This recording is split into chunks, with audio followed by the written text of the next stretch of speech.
We can hear you. Yes. Okay, I'm Tangela. I'm here. Welcome, Tangela. I am Beth Pullman. I'm here as well. And I think Ashley is on too from UMGC. Excellent. Hi, it's Ashley Esposito. I'm the undergraduate representative. Awesome. Welcome back, you three. Great to see you. And then I think Laura's here. All right. Annie, I think you missed University of Maryland, Baltimore. Oh, did I? I am so sorry. University of Maryland, Baltimore, who is here? Hi, I'm Niv. I am the Director of Communications, and we have two people from USGA who are here for their first official USMSC meeting. I'll let them introduce themselves. Hi, I'm Marissa, the Vice President of the USGA.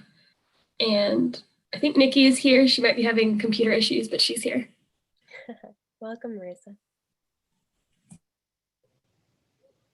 And Annie, I'm here as well. I'm having some connectivity issues, so you might not be able to see me, but that's why I've called in with the audio. And but I'm happy to join you all as well. And if I can get Zoom working right with my internet, I will hopefully you'll be able to see me as well. Aw, thanks, Nate. and welcome back.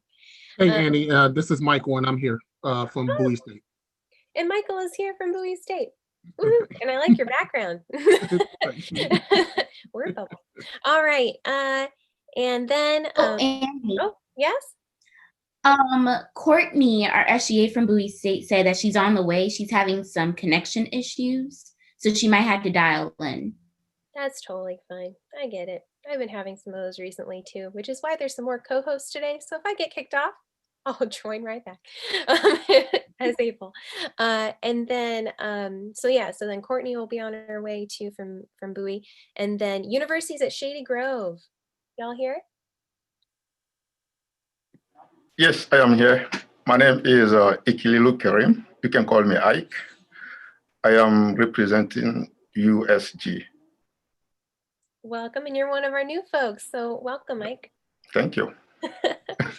Excellent. All right, and is Tiffany here? Morning. It's all right if not, I just didn't want to miss her. And if there's anybody that didn't say hello, that wanted to say hello, now's your chance. Oh. Hi, everyone. This is Bernetta. Hey, Bernetta. Hey, everyone. How's everyone doing this weekend? Good. We're good. Solid. Pretty good. Hello, everyone. This is David McCurry from Salisbury University. I was having some connection problems too. I think they're trying to stop our success this morning. Sometimes it feels like that. It's so good to have you back, David. Welcome. Thank you. Excellent. All right. And thank you all for letting me. I'm learning I can do quite a bit on 15 inches. It just requires a lot of moving of windows.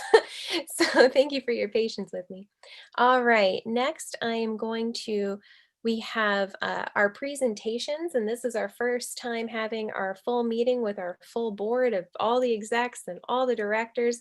So we actually put together a little slideshow for y'all to help combine and make this pretty efficient. So if you're interested in more thorough, detailed reports, you can find those on the OneDrive, especially for myself and both of the vice presidents. And then I'll be doing the recaps from the directors and putting those on OneDrive as well. But this presentation is just to give you all a feeling of what we covered in our 2 onboarding sessions with our wonderful group of directors, and just what we have in store for you all heading forward. So let me go ahead and get this shared. And then we'll take turns presenting with this here.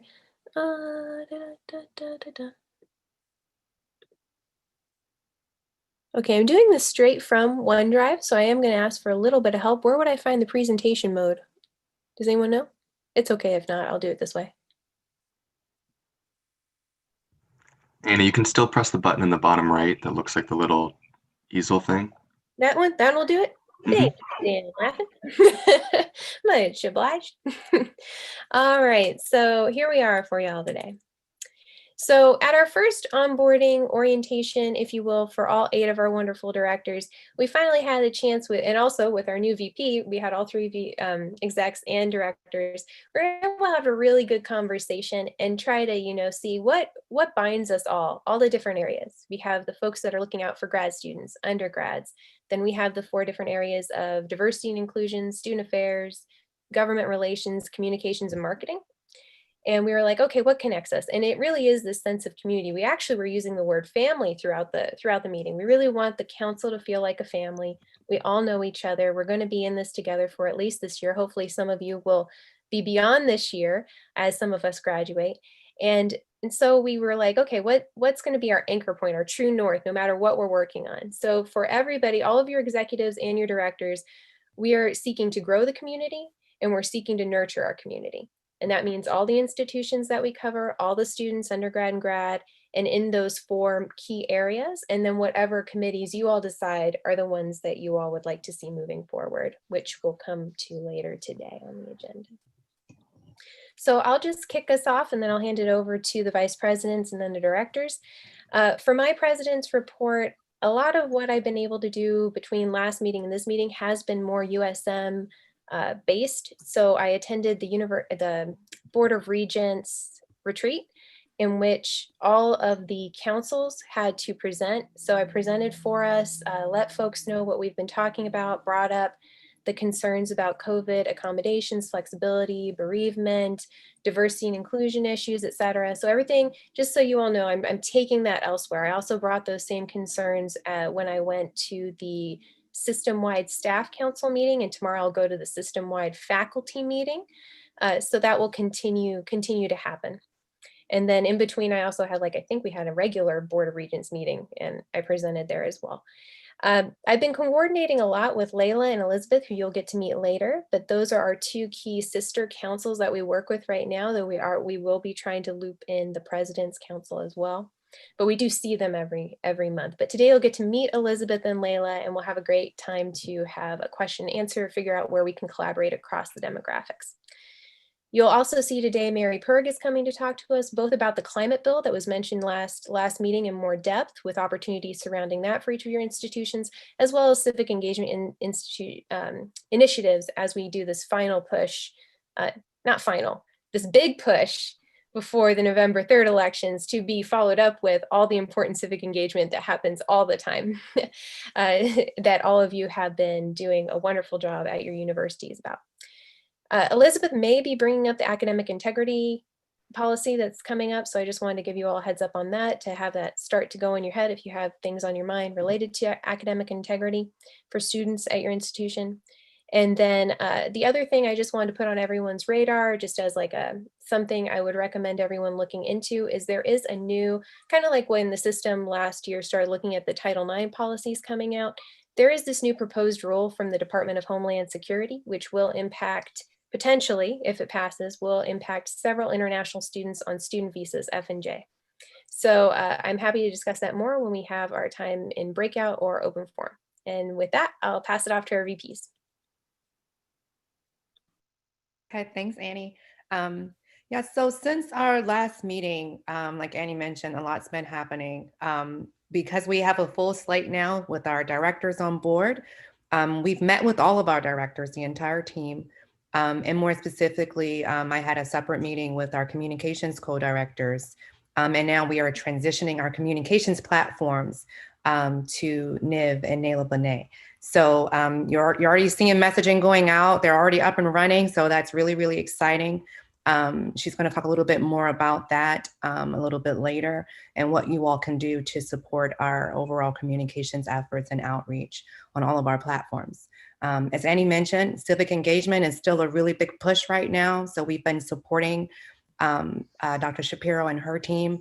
Hashtag USM votes right now is what we're really pushing across all of our social media platforms. So make sure as your campuses are putting messages out there that you're using that hashtag with regard to this effort to get as much visibility as possible across the system. Additionally, we met with Dr. Shapiro and her team to talk about B20 and how we can continue to support that. That was one of the chancellors asked that we figure out how can we help facilitate some of that as well. So we came up with some really good ideas one of which was assessing student needs. And we're looking to come up with ways to query our students to find out what can we do more of and what still can be done, given the transition right now with COVID and their onboarding and the adjustments that we're all having to make. This is information we want to put in place to be able to support students as well as incoming students, because if we can reach students even before they get to us, they have a better chance of success when they get to us. And so also in that vein, I was able to help facilitate a meeting with the Prince George's County Public School Board of Education and did a really great event on high school seniors and COVID and how they can prepare for college right now. And so we had participation from UMGC, Bowie State University, and College Park, and Prince George's Community College, just to bridge that gap. They're a big core to all of us because they feed us a lot of students. And so that was a really great event. I'm happy to share more about that later if anyone's interested. All right, well, it's been my first month. So hi, anybody that I haven't met yet. There's been I've done a lot of listening and talking to you guys this first month, trying to assess kind of like what you need from me, what you need from like a graduate affairs conduit. And what I'm getting is that you really need a lot more communication. So I've been working to increase graduate student leadership. We've been doing some one-on-one meetings. I'm really trying to reach out to each one of you graduate student leaders. And if I haven't gotten in touch with you yet, maybe there's been some communication, so feel free to hit me up. And I will try to continue to reach out to you guys. We set up peer networking event for graduate student leaders. That way you guys can really use each other as resources. So far already through the one-on-one meetings, we've been able to share, one thing was happening at Frostburg, we were able to share it with another school. So none of you feels like you're alone or you have to start from scratch. We can use each other to help out the community, the family, as Annie was saying. And also Burnett has been really awesome about setting up the USM Teams channel. So I'm trying to get all of you grad people on our grad channel so that you guys can share, like if you want to post in there, hey, I'm working on this XYZ resolution. Has anybody ever done this before? Hopefully you guys can have that opportunity to share information, or you can hit me up and I'll see what I can find. Also, I'm getting that you guys feel like you need some support for graduate assistance. And we're looking into that, trying to figure out the best way forward for collective bargaining on that level, and more strategies for student engagement. Different schools have different levels of successful engagement strategies. And I think that is something that we should definitely be sharing with our cross USM communication. So if, like I said, if I haven't reached out to you yet, stand by, it's coming. I'm going to start bugging you, and you could be proactive by hitting me up. You can send me a DM right now, or check your emails. And if you're not on the Teams channel, let me know. Thanks, you two. That was great. All right, moving on to our directors, student affairs. Hi, everyone. I'm speaking today on behalf of myself and Ben. Throughout the last month, we met together with Laura Belko, and we worked on drafting a message in regards to COVID accommodations directed to faculty council. In that letter, we are specifically asking for faculty to allow students to have cameras off during classes, but making it a mode of participation optional, continue allowing students to opt out for credit earned and credit not earned grades, as they were able to do last semester across some of our university, provide flexibility on deadlines for assignments, and most importantly, incorporate a grief clause into the syllabi so students can have reasons to come to the professors and speak about different things that they're going through and be able to be met with compassion and understanding for their circumstances. The committee meeting for education policy and student life has been moved to November 23rd, 2020, and we will be attending that and sharing more updates with you then. And in the meanwhile, our goal for the remaining of the year and the running of the year, I mean 2020, by the end of 2020, is to create a drive folder with all resolution passed across all institutions to help share best practices from one school to another. So you all can know a place that you can go to find different things and get different ideas on what you can do and maybe adopt them. And outside of that, we are also working on connecting with individual student affairs, student leaders who are in those positions. And hopefully by next meeting, we'll have that also accomplished. That's all for now from us. That's a lot. Thank you both. Thank you, Dan and Ben. Diversity and inclusion. All right. So throughout this past month, me and Tangela, we've been talking a lot about plans and priorities for diversity and inclusion. We reached out to all 15 USM institutions, and across the board, so far, it sounds like everything is good, diversity, equity, and inclusion wise. We discussed having interactive events for students, so maybe like having a workshop for students, because students are our big priority right now. And like I said, we discussed our priorities and goals. So we really want to be advocates for the students, make sure that they all feel supported and included throughout all the institutions. So yeah. Fantastic. All right. Next we have government relations. I'll lead. This is Yvonne Hopper, University of Baltimore, co-director of government relations. Arsalan and I have been working intensely to kind of get the ball moving with the whole side of governmental engagement, elections coming up.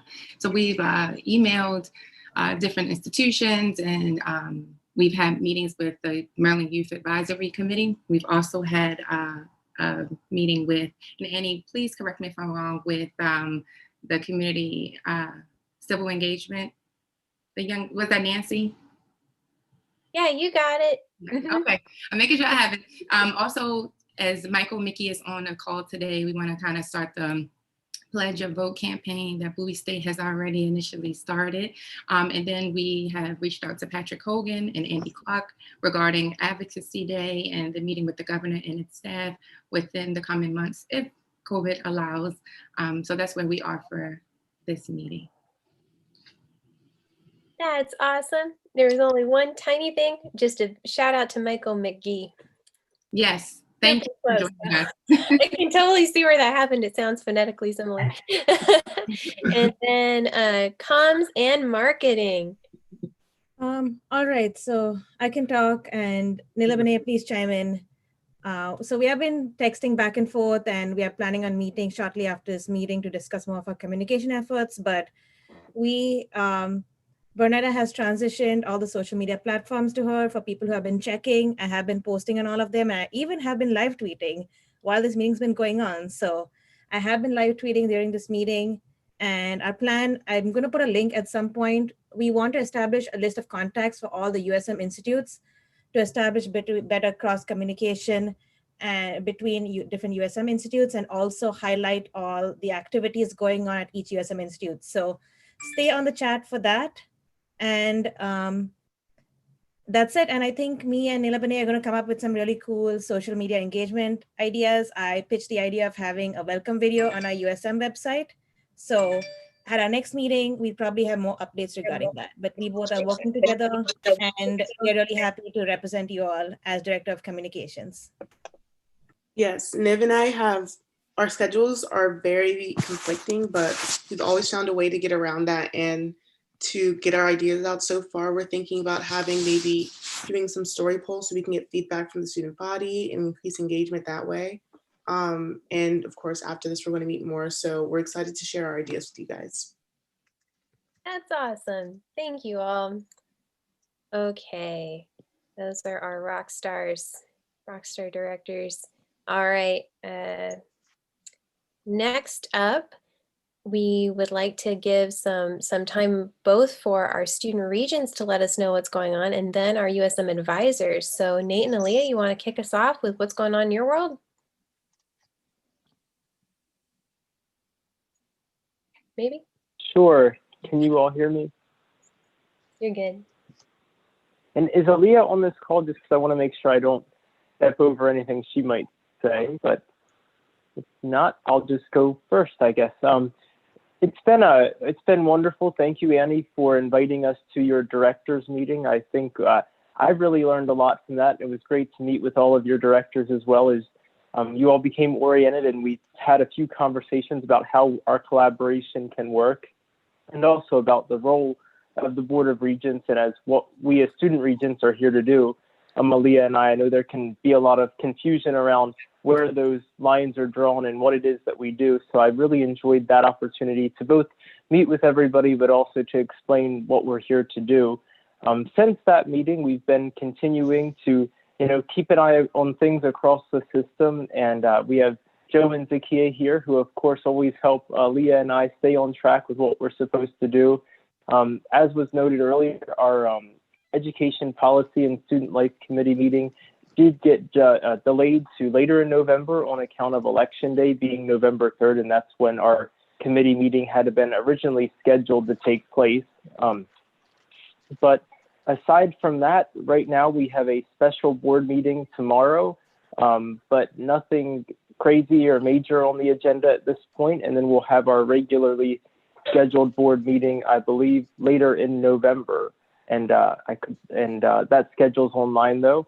And as always, if anyone is interested to know what is being discussed at each one of those meetings, we have our agenda items and our agenda packets that are posted on the website that you can go in and you can see everything that we'll be discussing in our open session.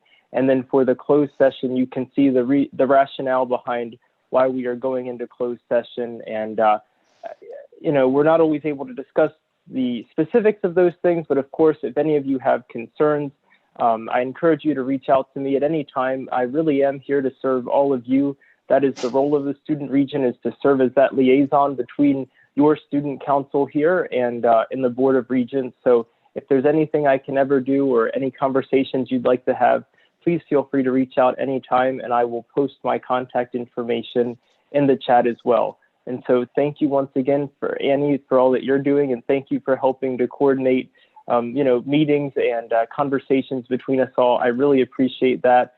And just once again, I apologize for being on my phone with Zoom this morning just because of my connectivity issues, but I hope everything's coming through okay. So Annie, thank you once again. And I'm not sure if she's on the call, but if Aaliyah wants to go over anything else that I may have left out, that'd be great. Thanks so much, Nate. We appreciate having you here. I did just check participants, so I don't think Aaliyah is able to join us today. So with that, I would love to ask Joe and Zakia if they have anything they'd like to share. I will just give you one quick report regarding the international student issue, Annie. In fact, the Attorney General of the state of Maryland asked us to get some data for him because he wants to sign on a letter with about 17 other attorneys general around the country to, in fact, oppose the new Department of Homeland Security regulation that came out. They only gave us 48 hours to get all of the data. But in fact, 2 or 3 of the really important pieces, I think it's good for you all to know. We have just under 1,900 total undergraduate students that met the criteria that they were looking for, and just under 4,200 international graduate students. If you look at all of our international students together, one of the important pieces is that we have over $123 million in tuition and fees that those students pay. So it is a significant proportion of our students. I just wanted you to know our provosts were great to get these data. It was not just straightforward individual numbers. They had to do some aggregating and so on. They were very interested in a specific set of 59 countries and so on. So to get those data together were a real challenge, but our campuses responded quickly because we know that this is a very serious, issue, and we are doing our very best to oppose it. We're also working with the national organizations, the AACNU and the American Council on Education and so on, who will also be sending in opposing letters. The one other thing that I would say before I let Zakia help me remember everything I've forgotten is that we are starting the long and involved process of developing a new strategic plan for the system. They have not point blank asked for representatives on various committees, but I thought I would raise that today because we will want to have student representation on the different committees. So I thought I would just raise it today. This will, so that as we move forward, students who might want to be engaged in that could think seriously about becoming involved in that so that we're not trying to find people at the last moment. So I just would raise that. Zakia, how many hundreds of things have I forgotten? I'm sure we'll have some things to say as we go through issues here and if you have any questions, but Zakia? Yes. Hi, everyone. Zakia Lee from the system office. And I will add on to Joe's comments. First, the application for the student regent process has gone out. I will send that again because I think at least 10 of you who are here now weren't on that email list a week or two ago. So I will send that again. But what everyone needs to understand is that the student regent nomination process is very controlled, and you need to work in partnership with your vice president for student affairs. This is not a come all nomination kind of a situation. Each institution has the right by your USMSC bylaws to nominate 2 students. It used to be 1. We opened it up last year to 2, and we left it that way this time because we're in this new process where we're recruiting students for a 2-year commitment.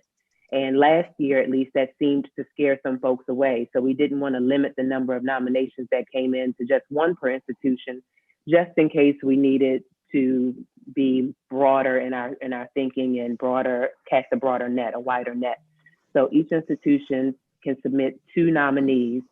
And again, it needs to come in partnership with your vice president for student affairs. They've received the same email I will send back out to you.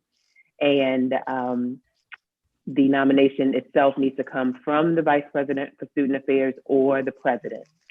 So if you know students who are interested, that's great. Make sure they understand that while I am, you know me, I'm happy to talk to folks, but I'm not the one that needs to get applications from students themselves. I'm pretty sure that College Park and UMBC and Salisbury at least have pretty structured processes for their student regent nomination process on the campus level. So if you're at a school where it's not quite as structured or organized, I recommend that you reach out to your colleagues here from those schools because even before we switched into this new mode, they pretty consistently sent nominations forward, which seems to me to indicate that there is a structure on the campus that makes it happen, a structure by which the opportunity is advertised to students. So check with if you don't know yet, Hey, check with how's it your going? vice president. If you don't Oh, know I yet, figured check with out. your vice president for student affairs to see where you are, but you have some resources here if you need them. Again, I'll send that back out just so everyone has it. Several of you on this call were with Chancellor Perman in September for his chat with students. And just in case you are new or were not part of that, the Chancellor, when he was president at the University of Maryland, Baltimore, met with students once a month in a very informal, how are you doing kind of a situation. And he wants to replicate that as much as possible while he's Chancellor. In the first chat, he met with many of you or those you designated and got your ideas and listened and enjoyed his time with you all.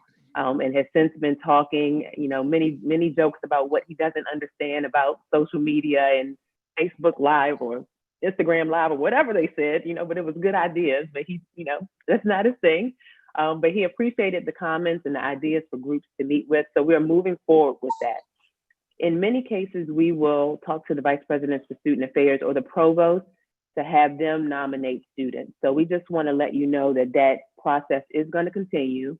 Your ideas were heard. We talked to his chief of staff and shared the information and other members of his team. And And the next group that will meet, I believe it's next Sunday. And we have asked the Vice President for Student Affairs to identify 2 students who are involved in civic engagement efforts. We are asking them also that as we go down the road to not just pick those who are in leadership positions. The Chancellor has asked us to see if the Vice President for Student Affairs can broaden who gets the chance to talk to him and who he gets a chance to meet. So we will be asking them that. We'll keep you updated with how it's going. But again, these are just informal, how are you, what's going on? And we are using this group title, so to speak, this time, just to give the Vice President for Student Affairs somewhere to go. Later, it may be broader, like international students or something to that effect. But with a week or 2 notice, we needed to give them some guidance. So that is in process. We'll let you know how those go. And Annie and Bernetta and Laura, I think I sent you those dates, and hopefully at least one of you can be on those calls. That would be great. And finally, Joe and I meet once a month with the counseling center directors. And they are, as you have mentioned over the years, interested in and concerned about mental health issues on campus. And Joe, I would think out of the 10 institutions that were represented at our last meeting, 8 of them talked very clearly about how their services are not being very utilized right now. Students just aren't coming in. So we said we would share with you all that maybe amongst your campus student councils, talk about ways to generate the message that the counseling centers are open and functioning. Their telehealth, telemedicine, telecounseling processes are robust and ready to go. There are a few schools who are seeing numbers that are similar to what they saw last year this time, but again, most of them are not seeing a lot of new clients, new students, and we all understand that this is a stressful time and would think that there are students who could use those services.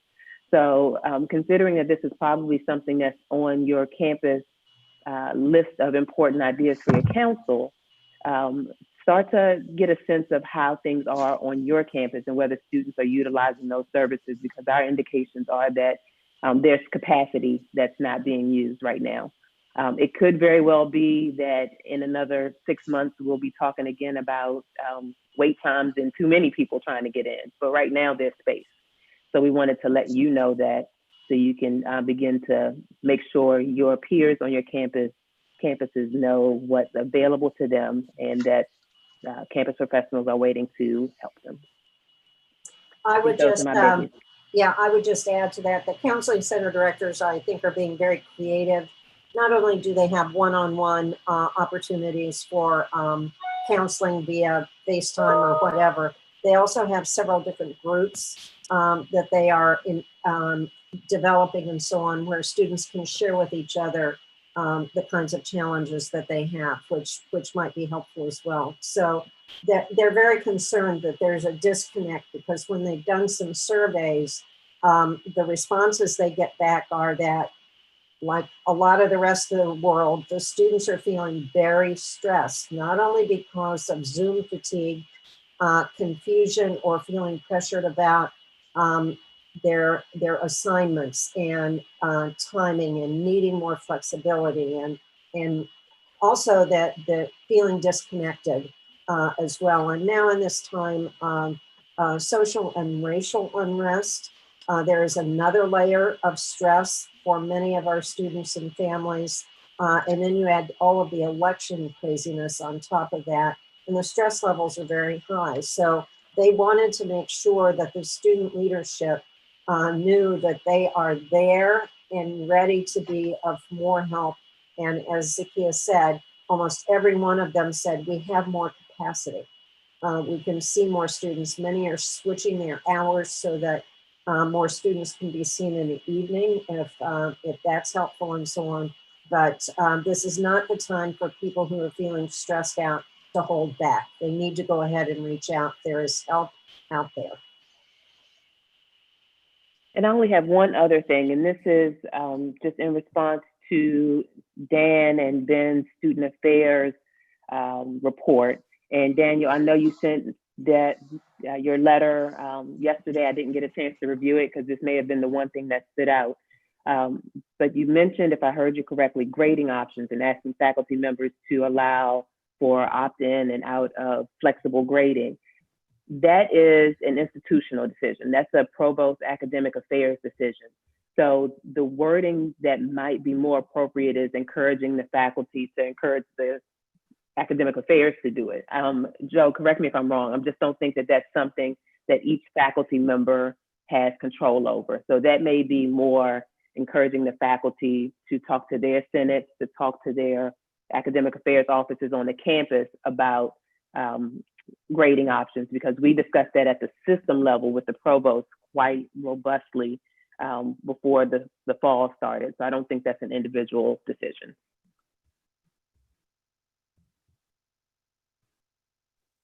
That's it for me, Annie. That's it? Okay. Just like to get that little pause in case anybody thinks of anything else.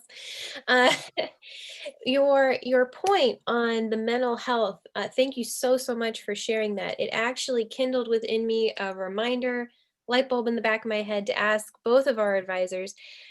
As I've continued to meet, kind of like Laura mentioned, I know Burnett has been doing it too. We've been meeting with all the different schools, either at a one-on-one basis or sitting in on a council meeting, et cetera. And the mental health piece is coming up a lot. Civic engagement, election day, how flexible could election day be off? Why or why not? Is that system? Is it not? And another one that's been coming up a lot is, oh, it's going to slip my mind. Oh, the like the internet. If something comes up like the international students or Title IX, where public comments are being accepted, if we have something like that, what would be the process for the council to come together and perhaps write public comments together and do it as a system, or to do a statement that supports, opposes the DHS rule? Can the student council do that? What does that look like? Or that process look like? Okay, let me, are we going to talk about election day later when we talk about other things? That I don't want to shred that conversation. Yeah, sorry. Yeah, it's more so like just a process thing in general. Like I was just trying to say, like, it comes up a lot and I don't know exactly the right process. And so what you said reminded me, because what has come up with mental health specifically, to your point, is this idea of, so I'll speak from the College Park thing on this particular end. I've had College Park students reaching out to me saying, hey, Annie, do you know about this? I tried to get the telehealth, but because I technically live in Washington, D.C., I can't participate in telehealth. So is there something the council could be doing as a statement that says, I don't know the ins and outs of this entirely, but as a council, we support the state of Maryland doing something for the pandemic so that people in Washington, D.C. and Nova, or in the case of UMGC, across state could receive these telehealth resources or what they can. That's just one example, but it was more so, how do we get to that process?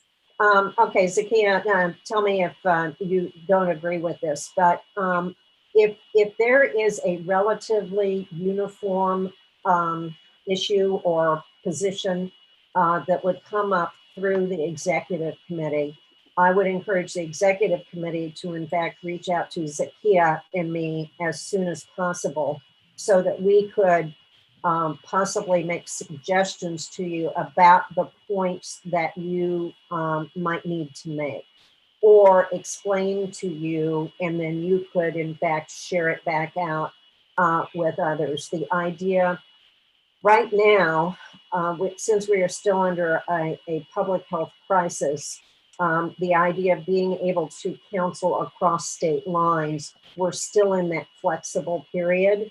But when that public health crisis goes away, it's going to go back to the fact that you can only practice in the state in which you are licensed. But that doesn't mean that a statement to that effect might not be appropriate. And what Zakia and I can help the executive committee with is to say to whom the letter might go.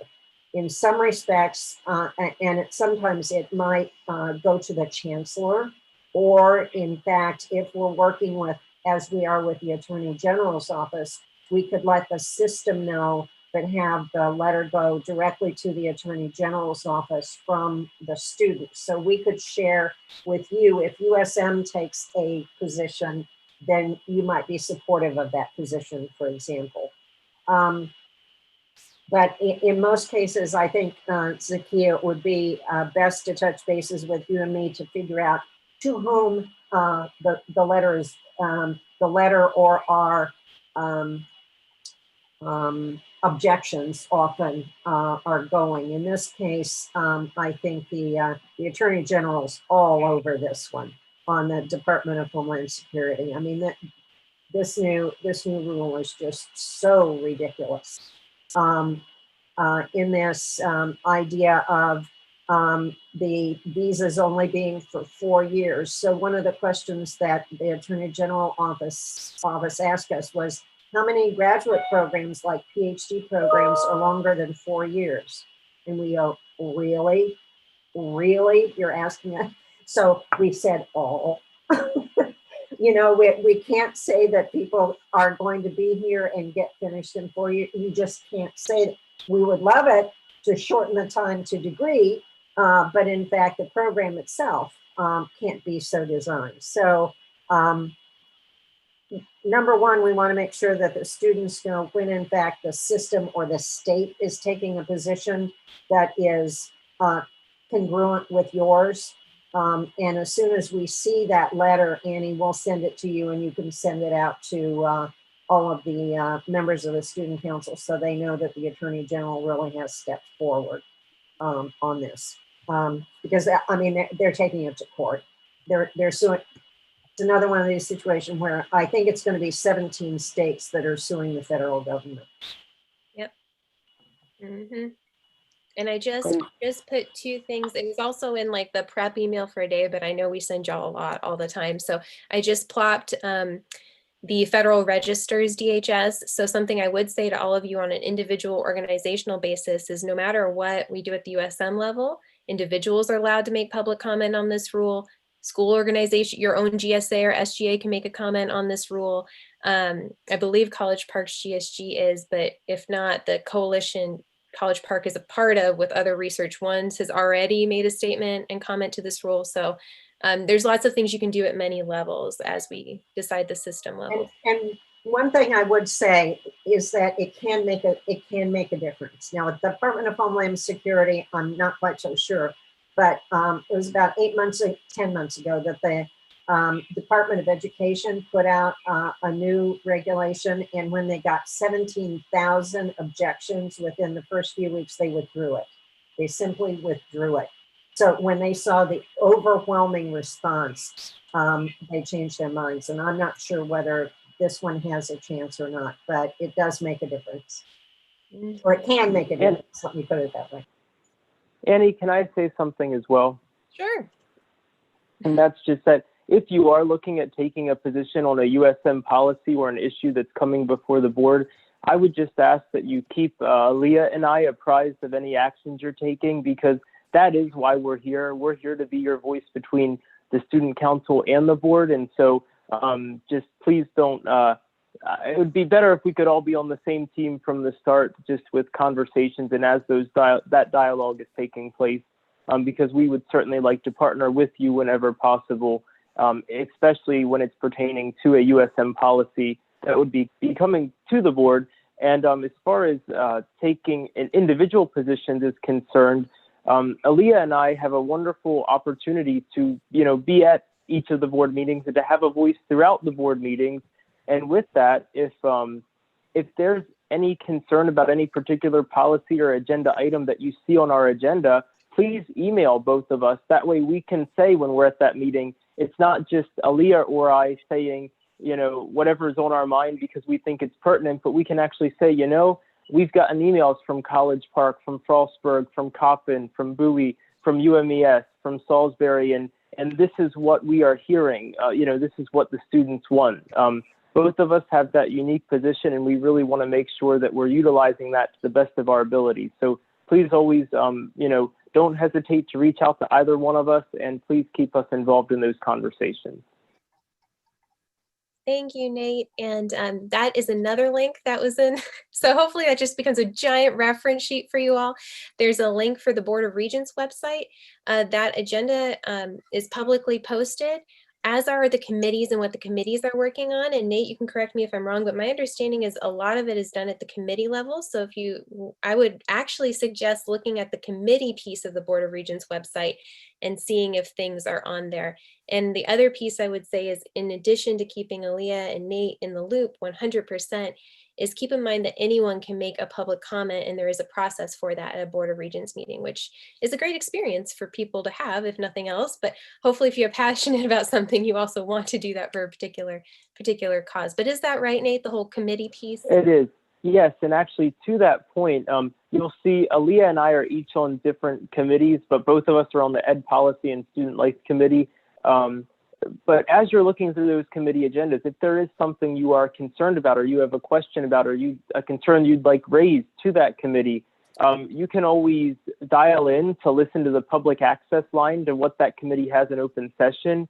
That won't allow you to speak, but if there is something you would like stated at those committee meetings, even if Aaliyah or myself is not a member of that committee, as regents, we can attend any committee meeting we would like to. So if you just shoot us an email and say, hey, there's this issue on this agenda, even though you're not on that committee, can you make sure this issue is raised? Let one of us know, and we will make a point to be at that committee meeting, even if we're not a member, to be there and to voice your concerns. Even though we won't have a vote on that committee, we can still voice your concerns to the committee. And so please reach out to us anytime, especially as Annie's right. A lot of the work is done at the committee level, and but don't be discouraged even if you see that we're not on the committee, because we can still make your voice heard there. Totally. And with that, we have about 8 minutes before our guests start to arrive well, they might come on a few minutes early, in which case we'll hop to that. But does anyone have questions about any of the reports that you have heard? You have heard a whole slew. So does anyone have a question at this point?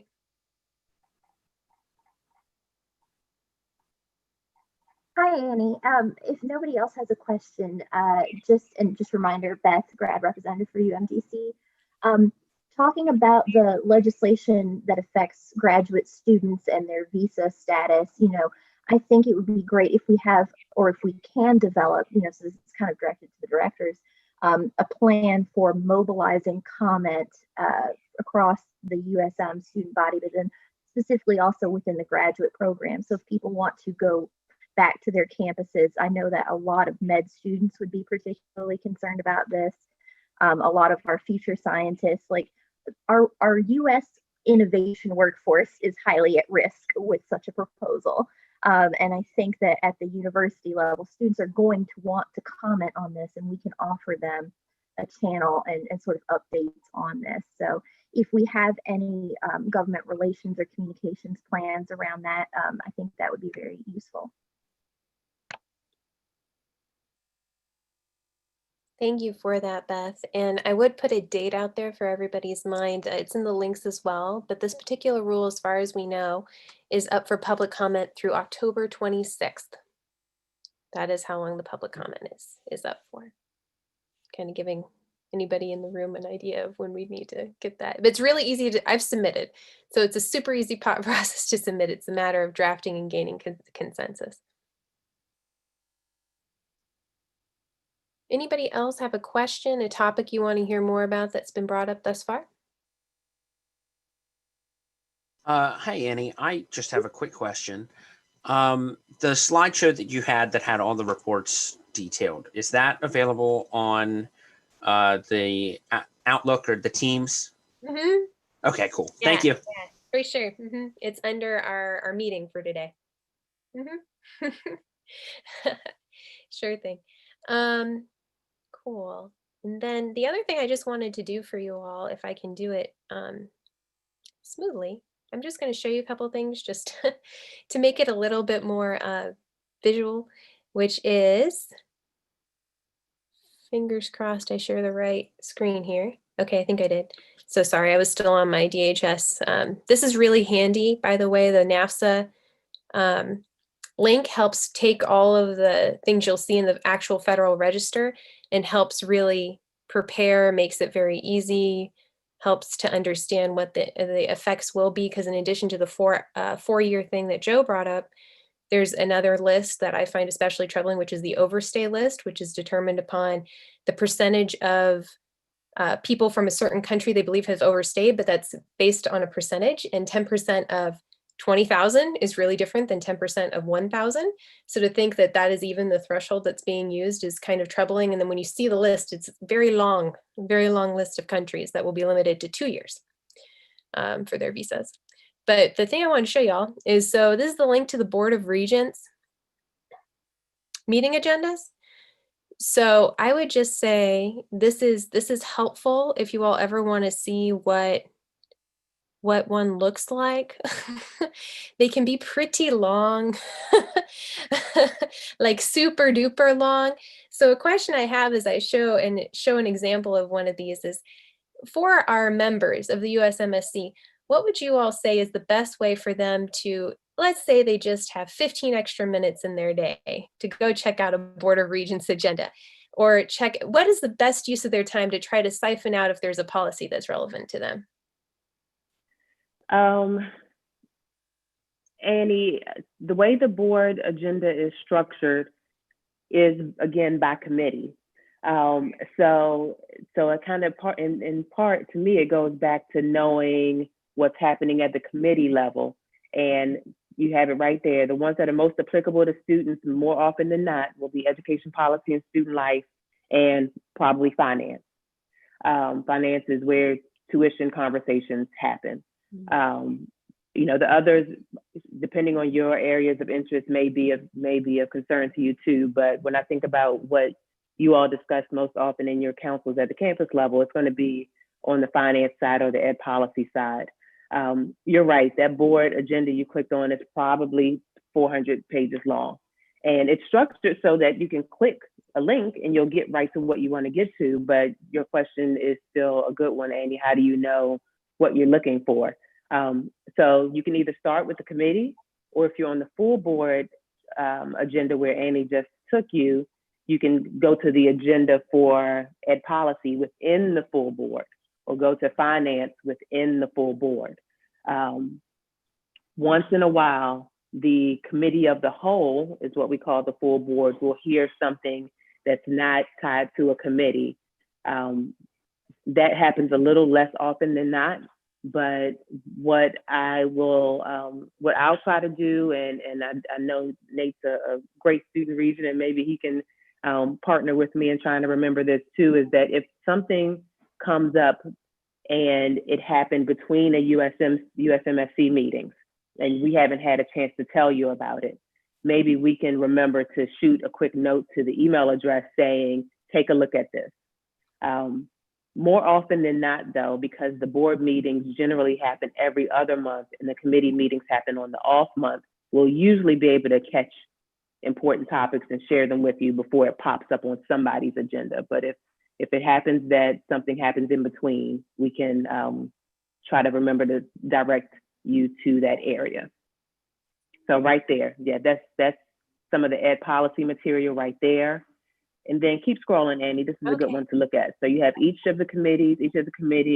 And then number 4 is where committees sometimes take things off of what we call the consent agenda for further discussion by the full board. So the discussion, number 4, the full board heard specifics of the enrollment projections by Regent admin, and there was discussion. That was a part of the finance committee meeting, but they deemed it important enough to take off of the consent agenda, which just gets more or less a stamp. They took it off of the consent agenda and said, we all need to hear more about enrollment projections. And another one for ed policy was, we all need to hear about the diversity reports that the campuses have submitted. And a few things were, that's my kid, sorry about that. And then a few other things come off the consent agenda when we think the board of 21 people need to really hear and discuss in depth. So that's just kind of a little structure on how it happens. I think that was super helpful. Thank you so much. Because I started to You're think welcome. about that in between, like just when our directors met last weekend. I was like, if I was new to this full thing, how would I know where to start? Right, I wouldn't. right. Yes. Good questions. Good questions. Part of it is starting with, great regents like Nate and Aaliyah, and hoping that Joe and I can remember when it's time to say, oh, we need to let the students know about X, Y, and Z that's coming up. 100%. I'm just seeing it for, yes, I see that Layla's joined. Layla's here. And Elizabeth is here. Okay, both Elizabeth and Layla are here. So it is with great pleasure that I get to have our two sister councils, both for system staff and system faculty, say hello to all of you all today and introduce themselves and what their councils do. And then we'll open it up for interactive conversation with our council. So the one I see first in participant list is Elizabeth. So Elizabeth, would you get us started? Absolutely. Thank you, everyone, for having me today. My name is Elizabeth Braun, and I'm chair of the CUSIF. That's the Council for University System Faculty. And I really enjoyed this opportunity. I wish we could be out on this beautiful day enjoying each other's. Maybe we could have had a virtual meeting outside or something. It would have been really nice. But that being said, let me tell you a little bit about CUSIF. We are one of 4 shared governance groups like yourself, whose purpose is to advise the Board of Regents and Systems Chancellor on matters of professional and educational nature or require faculty expertise. Because we represent all USM faculty, even though we are from individual schools, we represent all faculty across the system. We choose to give advice on those concerns that touch faculty in all our schools. Current examples, academic integrity, shared governance, technology usage, faculty workload, faculty performance and student evaluations, structural racism, and teaching and learning excellence resources are some of the topics we will be discussing this year, and perhaps take some action on. The number of faculty representatives we have in our in CUSIF is determined by the number of full-time faculty. So while we might have a large student body, for instance, I'm a faculty from UMGC, and while we have an extremely large student body of 92,000 students, we have a very low number of full-time faculty. Our plan is based on adjunct faculty, where in College Park, for instance, has a very large number of full-time faculty. So they would get a maximum number of representatives of 6 and 3 alternates, while we still have a minimum of 2 representatives with 1 alternate. And again, this is determined by our Constitution and the bylaws, and these representatives each serve for 3-year term.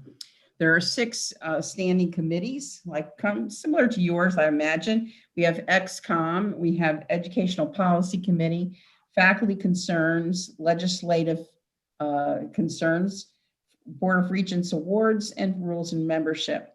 And this year we will develop an ad hoc committee on COVID-19, something that we might be talking with you all about, I hope. While we represent our school and in that sense bring kind of a singular perspective to our discussions, it is the constant reminder to all of us that it's the faculty of all 12 schools who we give voice to. And I think that's basically a fairly good conversation about what we do and who we are. I know that academic integrity is one of those things that we have been talking a great deal about with you all, and Annie has been working with us from a few years back now on this subject. But we currently are not. We have done a lot of investigation. We've had a convening. We're working with the Kirwan Center to try to develop some good best practices on this whole conversation about academic integrity. And one of the things that we've really concluded in all of this is that in addition to trying to help faculty and the constituent institutions of the system in developing policies, practices, and procedures using some of these best practices that we've uncovered and working with the International Center for Academic Integrity. We also know that the policies that are currently in place for our system are not as effective or robust as they should be. So we are working on that, and we have draft forms. We've been meeting with Joe and Zakia and MJ Bishop to discuss them recently to try to do some good revisions and make sure that they are sound propositions for all of you to look over. And hopefully we'll be coming back to this body sometime in January or February with a draft that's been approved by CUSIP of these policies. And that's about where we stand right now. Thanks, Elizabeth. Sure. And then Layla, welcome. Yay, hello everybody. Can you hear me okay? Annie knows I'm very hypersensitive about my audio issues because it's been a struggle-licious 3.5 months when we first were virtual. But so I want to tell you all a little bit about the Council of University System staff, but I actually want to introduce myself first because I have been both an undergrad and a grad student in the system, and so have been in a similar spot to where most of you are. So I currently work at the University of Maryland, Baltimore County as the director of first year and transfer academic programs with all of our first year and transfer experience type opportunities. But I did both my bachelor's and my master's at the University of Maryland, College Park, worked in orientation, res life, new student programs, all of that kind of fun stuff as an undergrad. And then as a grad student, and I just last year finished my doctorate out of Frostburg State's EDD program, graduated last spring, so I'm officially Dr. Shishine, but I have all 3 of my degrees from University System of Maryland schools, so definitely a unique perspective in terms of the undergrad experience, the grad experience, the staff experience, and then on top of that, I've also taught at both College Park and UMBC. So pretty unique perspective, and part of why I'm so excited to collaborate with Elizabeth and Annie across the councils, because I think that's just the lens that I bring to this work, having had so many different experiences in my, let's see, if I count undergrad, it's been 19 years that I've been in the system, which sounds kind of crazy to say out loud. But I started, is that true? Yeah, that's true. So that's fine. We're not, maybe I shouldn't do math on a Sunday morning, but so I currently serve as the chair of the Council of University System Staff. This is actually my second term as chair of CUS, and I've been part of CUS for the last 4 cycles. So I started 3 cycles ago. This is my 4th year serving on CUS and my 2nd year as the chair. I actually didn't get to serve as vice chair because our vice chair before me left right towards the end of the academic year. So I jumped right into the deep end with only a month and a half of serving as vice chair before I became the chair. And I'm excited to actually have a second term where now I feel like I kind of know what I'm doing. So that's been nice. Our council, similar to CUSIF, represents staff at the system level. We represent both exempt and non-exempt staff that are not, in most cases, represented by a union group or something like that. And with so that does mean we have very different sometimes concerns because exempt staff and non-exempt staff at each of our campuses can sometimes have different concerns that they're bringing to the table as well. But we do represent both groups and just staff broadly across the system. I'm excited to share that we have an almost completely full council this year. So we have 52 reps from all 12 institutions, reps and alternates. So every single one of our representatives also has an alternate that sits on the council as well. So we have 52 folks from all 12 institutions. And it's about half and half for us. Half of those are new and half of those are returners this year. So good continuity on our council in terms of folks coming back and then also bringing in some fresh perspectives when the new staff join each year. We have 5 standing committees, so very similar to the other councils. We have a benefits and compensation committee that looks at, oh, I see a kitty cat. I'm sorry. I cannot look at people's cameras on Zoom because I'm like, oh, look, there's an animal. We have a benefits and compensation committee that focuses on staff benefits and compensation and equity across the system. We have a Board of Regents staff awards committee and staff recognition committee that really focuses on the Board of Regents staff awards, but I'm trying to get that group to also focus on how we recognize staff, especially right now during challenging times. We have a communications and marketing committee that does our quarterly newsletter and is in charge of our social media presence, which compared to what you all probably have is pretty minuscule because it's not exactly our forte all the time in terms of being on top of what social media platforms we should be using. And then we have our Legislative Affairs and Policy Committee that works with CUSIF and the Student Council to plan Advocacy Day. That committee is also reviewing our bylaws right now to make sure that our bylaws reflect how we actually conduct our business and to build in some new ideas for how we might conduct our business virtually with everything that we're learning from this whole experience. We want to continue with virtual meetings beyond COVID-19 because we've had such great participation in the virtual world. And then last but not least is our executive committee. So the chair, the vice chair, the communications officers, and our members at large. And uniquely this year for us, our entire executive committee this year is identical to last year's executive committee.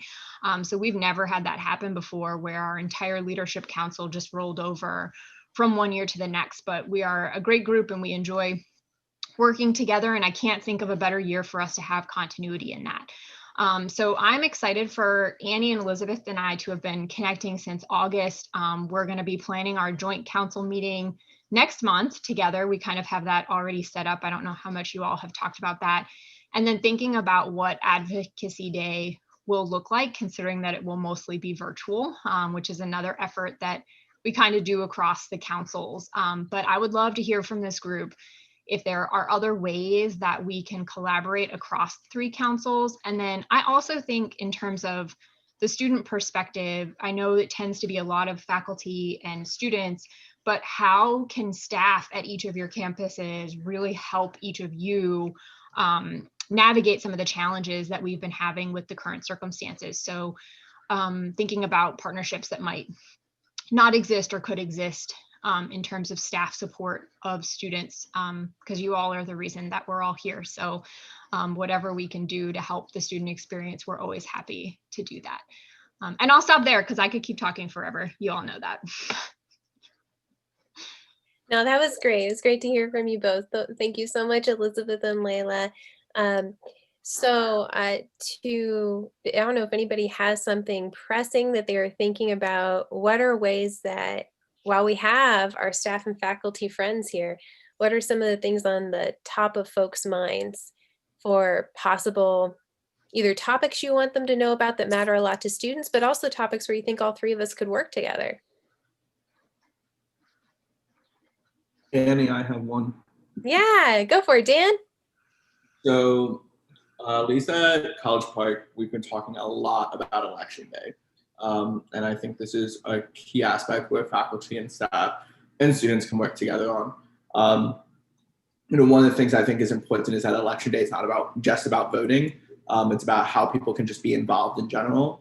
And so we are running into some issues, and this might be something we talk about later, but that at least in College Park, we hope to see more of a mandate from either the system or from our school about guidance on what to do on Election Day in terms of classes and major assignments or asynchronous versus synchronous, rather than just, hey, professors, please don't do this.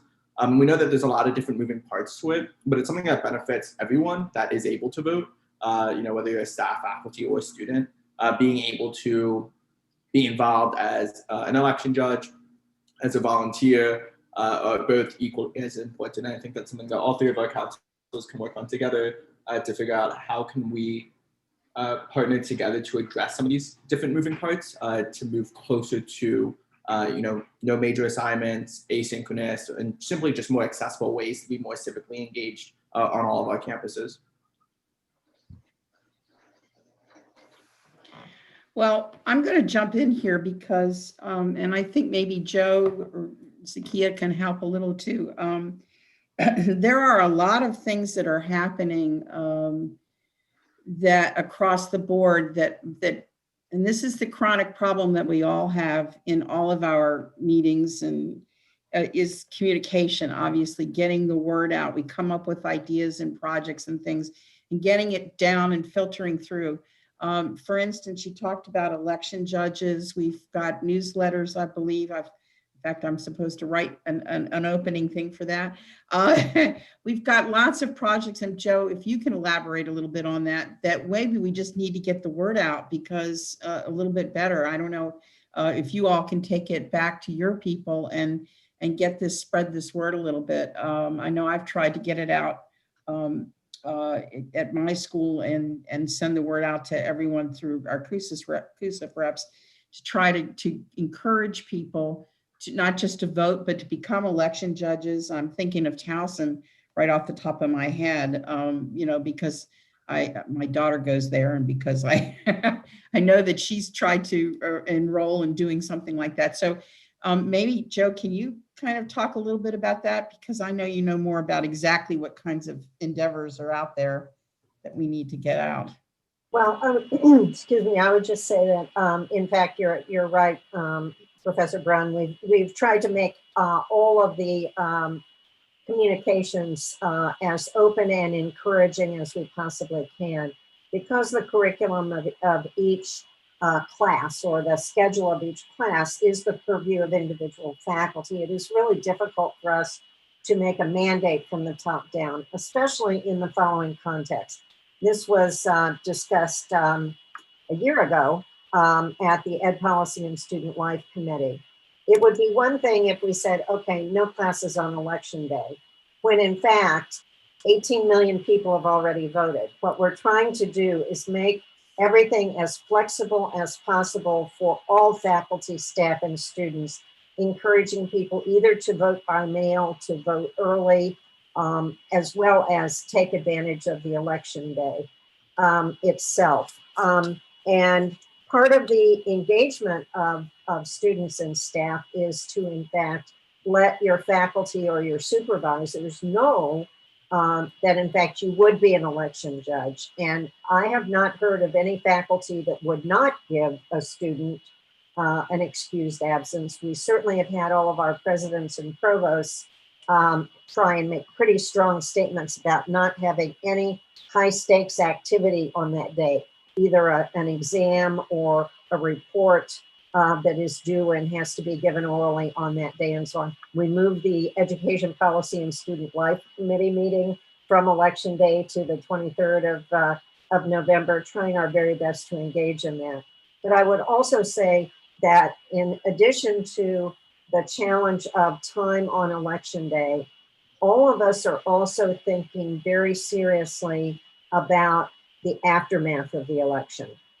On November 4th, what is going to be the mindset of everybody? If we have a winner on election day, there are going to be some people that are going to be really happy and there are going to be other people that are going to be really unhappy. And that's going to be an issue in class for a faculty member to manage that, in an office for people to manage that. And also, we are very concerned if we don't have a winner on November 3rd or 4th or 5th because of taking long counts, that there will be a lot of unrest, a lot of angst with a lot of individuals. And we're trying to, I know our chancellor has been talking to our own staff about that. I know faculty have been talking about it. The presidents have been talking about it. What are we going to do to make our campuses as inclusive and helpful as possible when our real goal is to have a smooth transition of government in a democracy and hear the people's voice in a clean and election with integrity. So, and Dan, I know that President Pines has written a letter to the campuses, and that was shared with all of the other presidents as well. So I'm not sure what else I can say. Were those the major things, Elizabeth? Actually, I was thinking about the what Nancy Shapiro was doing and the newsletter and that kind of thing. But I think Joe's points probably hit Daniel's question. Okay. Because it seemed that he was mostly, Dan, please correct me if I'm wrong, you were mostly going to accommodations that could be made for students on that day. Yeah, it is not at all a demand issue in terms of, a knowledge issue in terms of how to vote, Right. things like that. I think that the system, our student governments across the board are doing very well. I think it comes down to, there are times where we try to decentralize a lot of opportunities to either schools or to faculty, and then there are times where we try to do things as a system. And I think that this is one of those times where we should be trying to take the lead, like other states have been doing, and try to make it a little bit more accessible to students and faculty to be engaged, and again, not just voting, but to really be engaged. And Joe, I agree. I've not heard anything in terms of specific students who have said, I want to be an election judge and I can't. But I think that it goes back to that point of, students feel comfortable to even miss a day of class because of the fact that there still is class. And I think there's a lot of flexible ways to do it. I know some of our journalism students have class because they cover the election, and it's a vital part of that day in their academics. And I think, to be honest, that's probably more of the direction I'd love to see us go, is how can we actually incorporate civic engagement more on election day in the classroom for those that don't have that opportunity to do so, just like the journalism students. And I suspect that most of our colleges that have lower voter turnout and lower voter engagement are the ones that are also probably the ones that are pushing against a movement towards trying to be more accessible on election day. And that's another thing that concerns me, especially at College Park, where we have a big arts and humanities section and business also, but then you also have STEM. And what we know from the data that came out in 2018, was it the NSLVE or whatever it was called? Yeah, NSL, right. Right, like our STEM majors are the ones that are less engaged, and trying to help figure a way to encourage more engagement, I think is the way that we need to go, which is more so what I meant by a mandate in terms of, I think a lot of the messages that our provosts and our presidents across the board are sending out are, we ask that you don't give major assignments rather than no major assignments on this day. Well, you know what, Dan, we have CUSIF meeting tomorrow, so I will bring up your concerns and say, and strongly suggest that they take them back to their people and pass the word along. That's the best I can do. I appreciate it. Right. The one other thing, Annie, let me just jump in here to Professor Brunn's point. If you go to the USM website, there is a section of the website called USM Votes that in fact incorporates the activities of the student engagement group that Nancy Shapiro is working with, and all of the activities on every campus related to encouragement of voting and voting activities. Layla just brought it up. I can see what she did. You just popped it up on your screen. No, I can't see your screen. I saw your reaction, Layla. So I was like, Joe, how can you see my screen? Oh no. No, I can't. I just saw.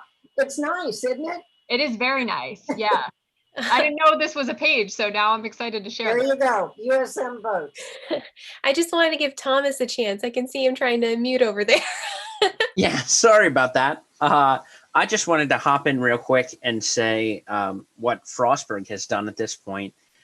We got an email from President Nowacek on Wednesday that said our faculty senate, from the direction that the system has been moving towards making it easier taking that to the president and vice president of student affairs and all that, they have taken it to faculty senate, and our faculty senate has actually passed a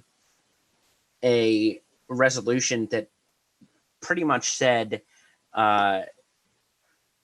faculty, please take it easy on your students these days.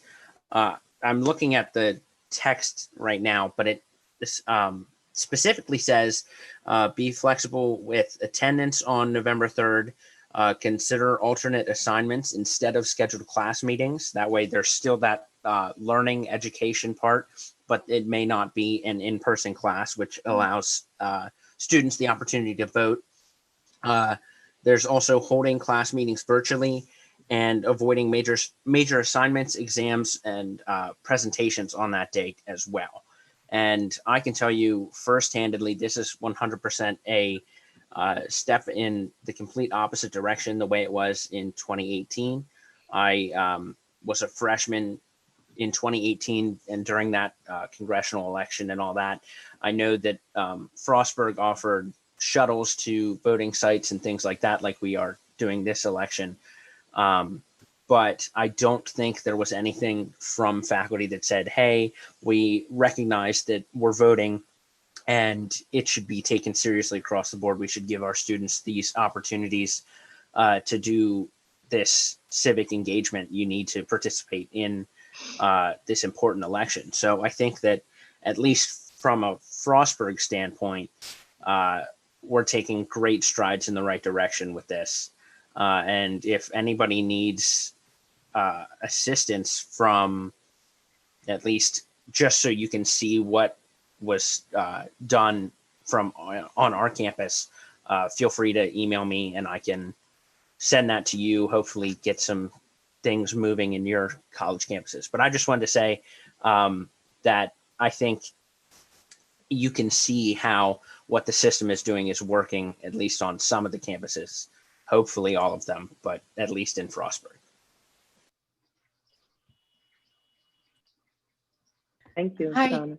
I had a quick question. This might be more for Dr. Shapiro, but as y'all know, we've been trying to get more college students involved in the election this year, right, as judges and in other ways. Do we know how that is going and if they're actually able to sign up and what their responses have been like?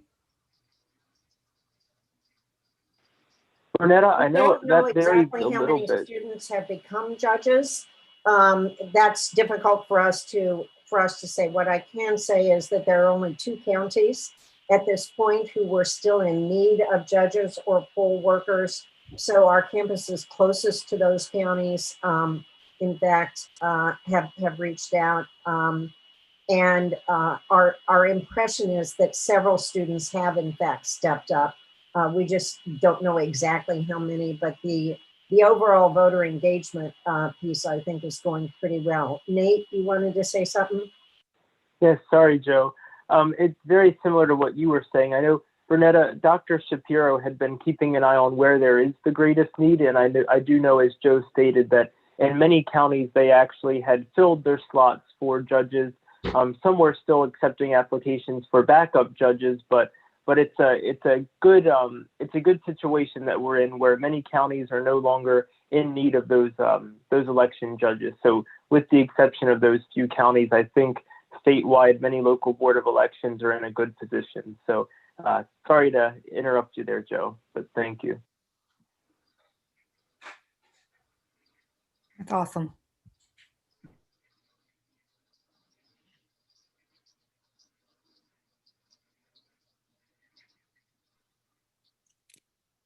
All right. Thank you all. That was a really great topic. And also I just wanted to do a shout out. Layla did have something pretty cool in our chat. So let me say that real quick. So Layla is mentioning that working with first year courses to create some virtual spaces for students to process the outcome as well, encouraging others to do the same. I have been hearing about that happening. I've heard about Frostburg having organizations actually compete friendly competitions as to who's getting the most people to vote. I know College Park has Xfinity Center opening up, which may be the largest ballot place, I believe, if my sources are correct, in the entire county, to help combat the fact the county has less access than in prior elections. So really great work across the system. And I don't know if Mershad's on, but he's also been doing quite a bit at UMBC. I also see another question. I hate to put you on the spot, but Beth, did you want to ask your question? All right, it might be a loaded question, but it kind of loops back to a lot of the things we've discussed, and this might be good to table for a joint meeting. So with that, one of the questions I have is, what kind of professional development efforts or support exists right now to help faculty and staff meet the moment that students are in from an equity perspective? So, do you have or do you want more training resources for advancing gender equity, tools for anti-racism curriculum development or teaching, tools to support caregivers in the classroom? So kind of flipping that question of, what can we do to help student support? What can the students do to help you get those resources that you need to meet that kind of moment we are in?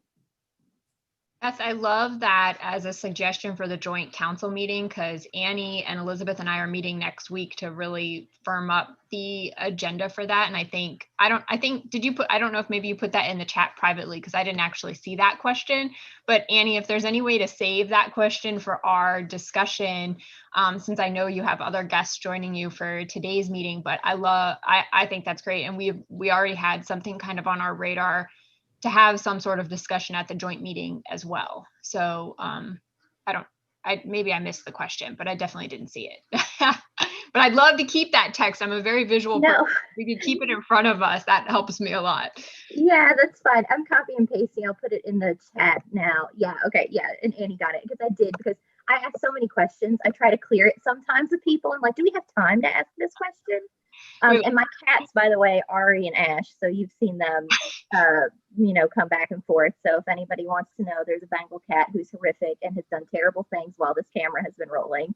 So there's been squirt bottles below the camera line that you can't see, all kinds of fun stuff going on. Beth, you'll never beat my cat projectiling a hairball behind me during a meeting with my entire staff. So don't worry, it can always get worse, I promise. On that note, I do have to hop off, Annie. I know I said I'd probably stay, but I'm gonna copy and paste this question from the chat and put it in our calendar invite for next week, or for this week because it's Sunday. I don't even know what day it is. And I'm gonna throw my contact information for all of you in the chat as well. Thanks for having me. That's great. And I will do the same thing, especially Thomas. I would love to see a copy of that resolution. I can go after one of our professors too, but if you could expedite that, we do have a meeting tomorrow and that might be something that we can look at. So if you could send it to me, I'll put it my information in the chat room. And these are great questions, everybody. And this only goes to show how important it is for us to start connecting a little bit more. Thank you so much for coming. And thanks everyone for your questions. Thank you. And with that, we will be shifting gears a little bit to our Mary Perg friends. I'm going to see if there is our Grishma or Reese or Sarah or any of you here. Hey, I'm here. I'll go first quickly. Thank you, Annie. Hi everyone. I'm Grishma Anand. I'm a junior at University of Maryland College Park, and I'm the president of Mary Perg there. We're a student-led student advocacy organization on the UMD campus, and I'm going to hand it over to Sarah Shames, our campus organizer, to talk a little bit about the civic initiatives we have planned for the rest of the semester. Cool. Hi, can everyone hear me? All right. Sometimes my internet is wacky. All right, great. I'm Sarah, campus organizer with Mary Perg. So I work both with our chapter at UMD College Park as well as with students from across the state. And we are running a bunch of projects this fall, but in the interest of time, we'll spend a little time right now zeroing in on two of them. So I'll talk briefly about our New Voters Project, and then I'm going to bounce it over to Reese, who coordinates our Climate Action Coalition. And then I'll also drop my contact info in the chat later if folks want to get a hold of me or anyone. But really quickly, our New Voters Project is exactly what it sounds like. We started the project nationally. We're part of a larger organization in 1984 because youth voter turnout is not what it should be. Especially now and if every young person who wanted to vote and was eligible to vote voted, I'm sure our politics would look radically different. And I'm sure some of the conversations that we're having here would be some of the conversations that we have like in Congress or even in the State House. So we've been working primarily for this first part of the year on voter registration. And with the registration force into turnout, we know that turnout is also just the bigger issue for most of the Maryland campuses. We're just incredibly lucky here in the state of Maryland. There are a lot of ways to be registered to vote at your current address. That's super easy. Having class and not making a good plan, or not understanding mail-in ballots, or really anything result. That was me back in the day, by the way. So we will be working to contact over 8,000 students over these next few weeks, help everyone make a plan to vote and then get out to the polls. And then additionally, we know that we have same-day voter registration here in Maryland, which is really cool. So we'll also be working with students who missed a deadline, forgot to register, and still definitely want to vote, and helping them initiate that process on election day or during early voting.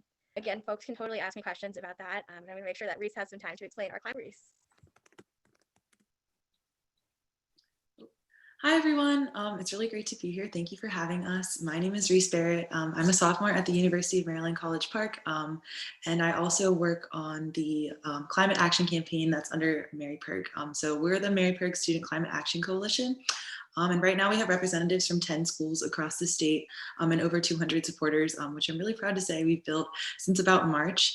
And our current effort is we're working on passing a bill in the Maryland General Assembly that would require carbon neutrality for all schools in the state of, or all public colleges in the state of Maryland. And I believe that there's been a little bit of discussion about this before. So I just wanted to briefly go over the points of the bill and then ask if you all had any questions. So our bill has 4 sections. The first one would require carbon neutrality by 2030. It phases in that requirement, and there's lots of suggested ways that schools can achieve carbon neutrality, which is net zero emissions. That includes energy efficiency, vehicle electrification, net zero building emissions, and renewable energy. Universities can also choose to use carbon offsets, which are negative emissions. They kind of cancel out. And to do that, you have to purchase the carbon offsets, and our bill would have a requirement that would have all of the offsets be purchased from in-state sources to put the money back into our local economy, put the money back into job development, put the money back into our communities. And then we also would want to make sure that the offsets are doing what they're supposed to be doing. So there's a section that would require verification. And then our final section would require an Office of Sustainability to be established at each university if they do not already have one. This office would serve the purpose for tracking these emissions and making sure that the bill is being executed, and then also doing having the opportunity to create other sustainability initiatives at each school.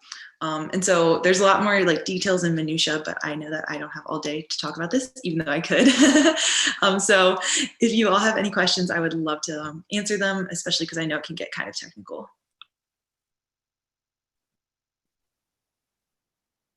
All right, Council, who has questions? Do some of you want to get involved with the Mary Perg Student Climate Action Coalition bill proposal?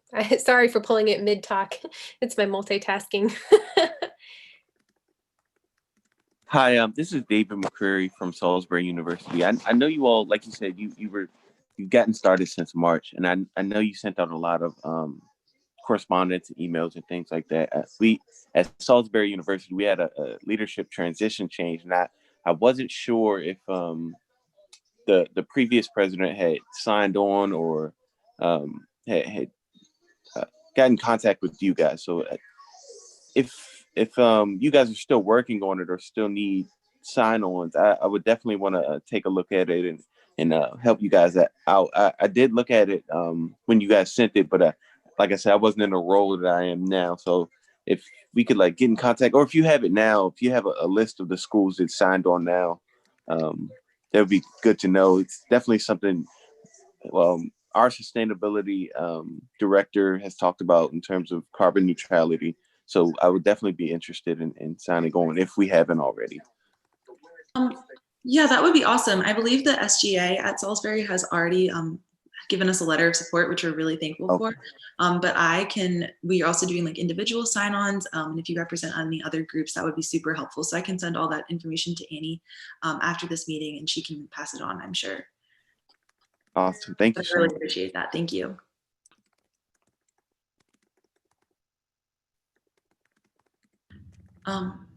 The other thing that we're working on right now is hopefully, like I was talking about, getting letters of support. And it would be really awesome if we could somehow get like a University System of Maryland letter. I'm not sure what the process for that is, but it is something that has been on our radar. And so if you all are interested in that, I think that would be a super huge step for our organization.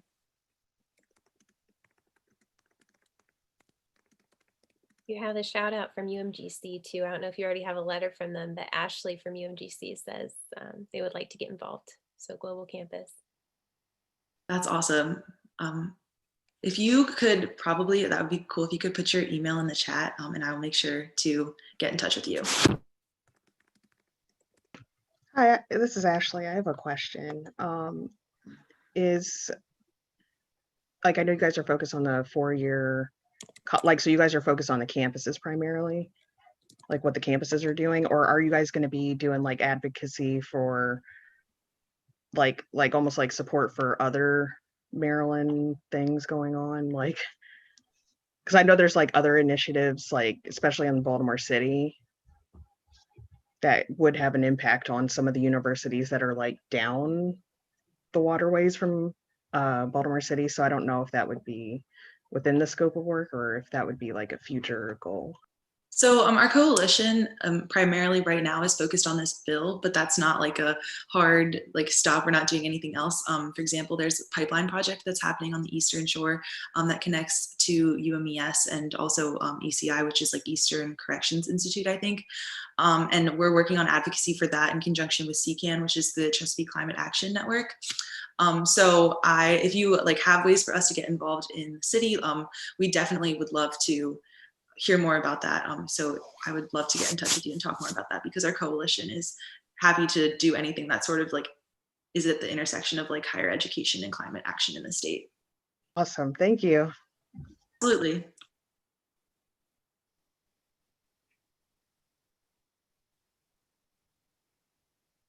All right, anybody else? Questions about the climate bill? You want to get involved? Or new voters, either. Can I ask a question, Annie? Of course, anytime. I'm just curious as to the focus here. Can you help me understand why your organization's objective right now is to have a bill passed through the General Assembly as opposed to coming to the board and asking the board to adopt this policy? Can you help me understand why you've chosen to chart the course of going to the Assembly rather than to the board on this issue? Absolutely. So what we're doing right now is kind of like a multi-pronged approach. We want to kind of take both avenues, and if one of them works out, then we'll take it. So we're in the MGA right now. We have a sponsor. His name is Delegate Jared Solomon, and he's been amazing. But we also don't want to discount the possibility going through the USM, which is why I was excited to come here today and talk, because I think that having a meeting with leadership at USM would be very important no matter what avenue we go through. And I am really excited to get the ball rolling more on that. And I know that they have a lot of other priorities right now and are super busy. So that hasn't really started yet, but we're hoping to talk to the USM.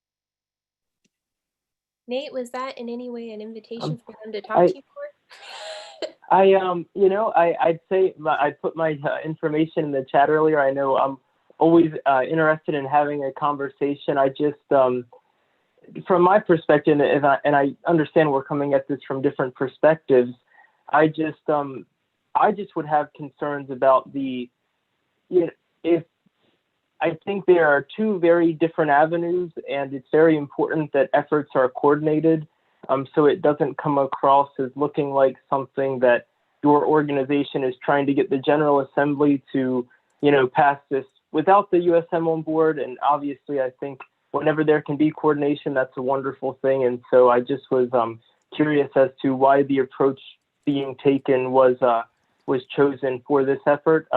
I will say, and obviously, if there were going to be any board position, that would need to come directly from the Board of Regents as far as the USM position from the full board.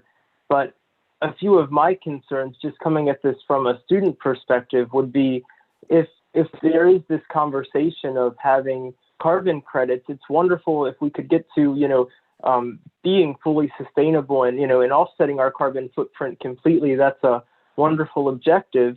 My concern with purchasing credits would simply be you're either putting that cost burden on the system as a whole, or you're putting that burden on the individual institutions to buy those credits. And as we all know, especially in light of COVID, money is hard to come by across every corner of the system. And so placing an extra financial burden on any one of the individual institutions or as the system as a whole could truly could be concerning on many levels. And that's why I think coordination on this is very important. And I definitely think it would be important to attack this from multiple angles rather than just choosing one lane to be in. And I apologize. I didn't realize that this had I guess I didn't realize this conversation was ongoing. So I'm learning a lot during this meeting right now, but certainly always looking forward to having conversations and to listening to concerns. So thank you, Annie. Absolutely. Oh, and if I could just reply to that really quickly. So that's actually part of the reason that we are looking at this from the MGA side of things, because it would change the funding process for this, because like you're saying, higher education in the state has been hit really hard by COVID. But on the other hand, it's really important to remember that the climate crisis does not stop because we have issues with coronavirus right now, and that could also create larger crises that would create a financial burden for students in the future. So you really have to think about like long term, the action that you're taking now is really saving money in the future, and how do you balance expenses now with the current economic downturn, with the what could happen, what will happen in the future if we don't take action. And so I agree, yes, it's this really complex topic, and a lot of research is being done and needs to continue being done, and I really appreciate like you thinking about this like this, because that's what we need, is to everybody, like you're saying, to collaborate and come up with a good solution that works for everybody.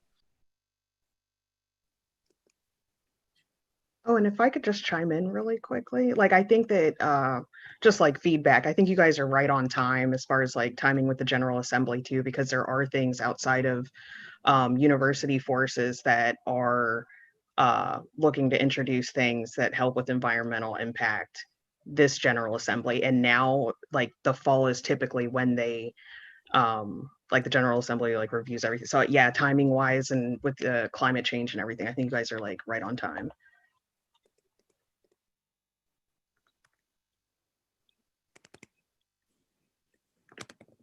I like to also ditto that, because I think this is a great opportunity right now. On Thursday, April the 22nd is when they have an Earth Day. So if we can start moving into that direction as one unit, and I understand where Nate is coming from, if we can run together as one unit, we could probably be more effective overall into accomplishing some of the goals that you want to accomplish. I like the fact that that you already have a plan of action. And if we can just somehow communicate this to all the universities in order to get one streamlined direction of what's going on, because I think Bowie would be interested in it. And because civic engagement is not just about voting, it's about all the other initiatives that goes along with voting. This will be a great opportunity to keep what we got already started, to keep it moving on throughout the course of the year, and to make more of the college students more receptible to what's going on outside of voting, because we still got gun violence, we still got climate change, so on and so on. So I like the direction that you're going in. I do understand where Nate is coming from as well, and I think that if we can find a way that we can all gel together and move in one direction, I honestly believe that this is going to be beneficial to everyone. Because I just want to say thank you. I think it's a great idea. I just want to ditto everything that everybody's saying. I appreciate it. Thank you so much. It's great to hear everybody's thoughts. Thank you so much. And thank all of you for coming.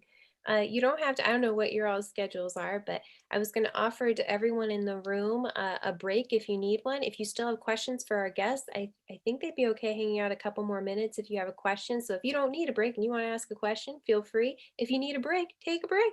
And we'll help connect the Mary Perg folks to everybody who's mentioned in chat interest in further collaboration and conversation. Thank you all so much, and I'll see you after the break. We should return at what time, Annie? Oh, sorry. You should return at 1:05. We'll give everybody a Thank nice little. you. Oh, and you said we could ask more questions? Yes. Oh my gosh. Okay, so I have a question. So some of our students are overseas, and like I guess like the environmental impact is definitely like different over there. So I'm wondering like how that would like factor in, because I mean if we supported, like we do have students with like different perspectives and different experiences like climate wise. Yeah. So I wonder how we would use that. I don't know. That's a really Start this, I think, and then let Reese finish it. One of the things that we've been doing nationally is working to get commitments from large university systems.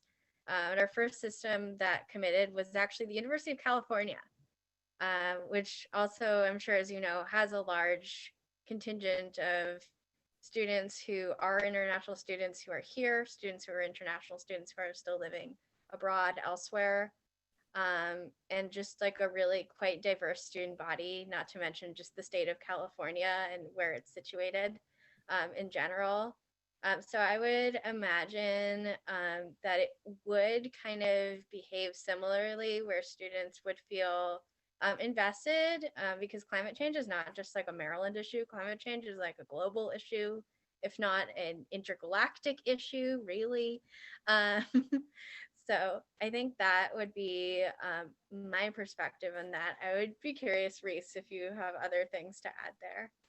Right. So I definitely agree with that. Globally, any climate action on a state level or on a local level definitely translates to impacts all over the world.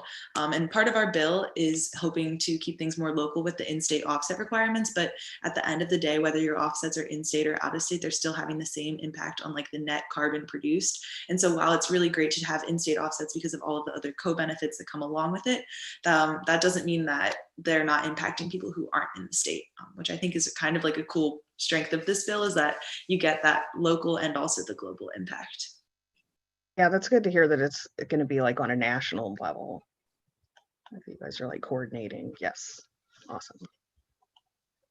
And Arsalan? Hey everyone, and I can see Reese over here. He was in my class last semester. So hey Reese. So quick question on that, Annie. I think we can work with Patrick Hogan on that, and specifically with the MGA bill. I think, is that correct? So we can introduce that bill to Patrick Hogan and Andy Clark and see what their input is on that. And I think we can go from there as well. But I think on that as well, we need to make sure that the USM is also on board, at least preliminary, in terms of like they're willing to back this up and say, hey, we support this bill and we're ready to take this initiative on. I think that's where Nate would also come in as well. So yeah. Go ahead.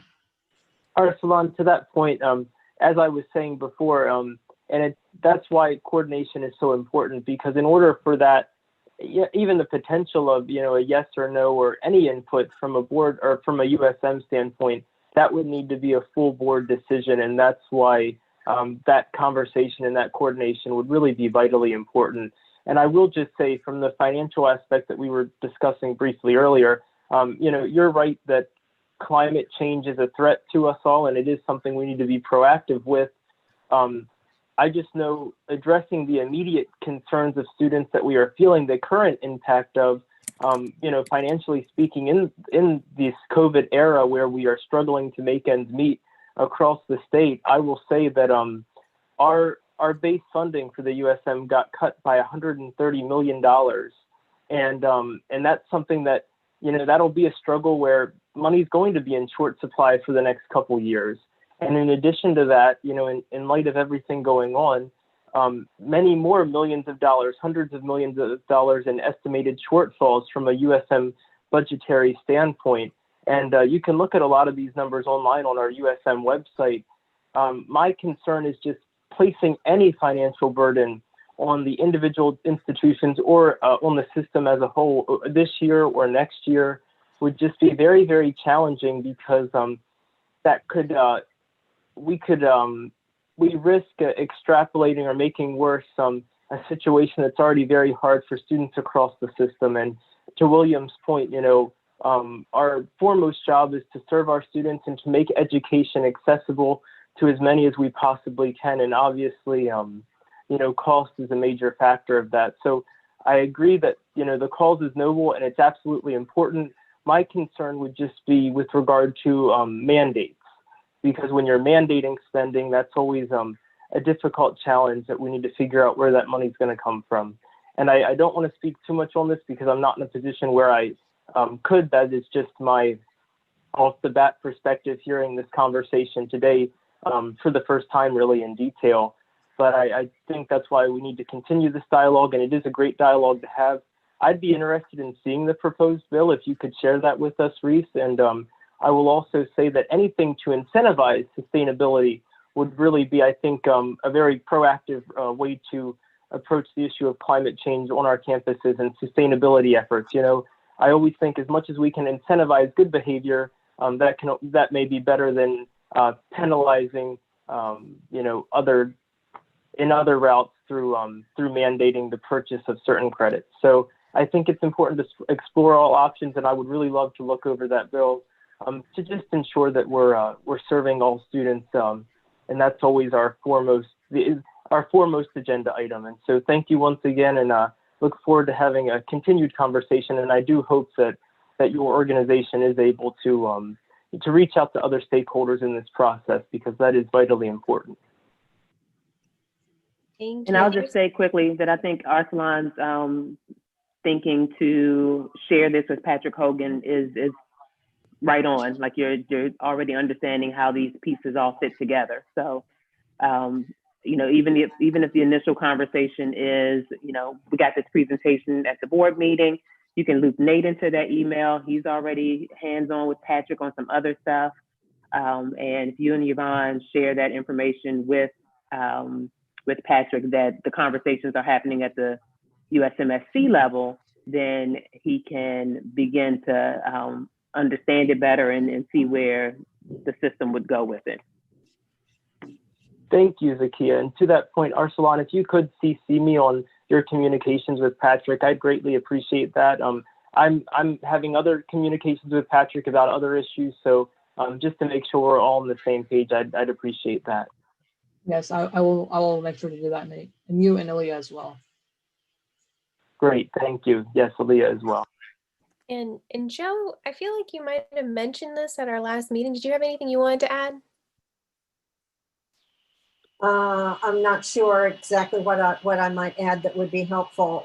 I think the context and the cross-referencing that people have talked about is really important. I think one of the things that Nate, one of the points that Nate is trying to make is that from time to time, it can't, not necessarily at this point on this issue, but it can be problematic when in fact something goes straight to the legislature and the legislature describes a mandate to the system, and we have to send that down to the campuses when in fact we have not been involved in the conversations. And we're working with Delegate Solomon on a couple of other things too, and he has some really nice ideas, but from time to time he has, on some other issues, he has not understood the implications, all of the details of the statement or the mandates that are being put forward by the legislation. This happened, and I'll give you just a kind of example. This happened with some of the Title IX issues.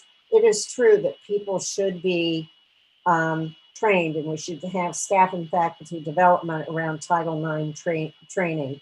The legislature did not realize that what it was they were demanding was going to have at least a $15 to $20 million bill associated with it. They just said, you got to do it.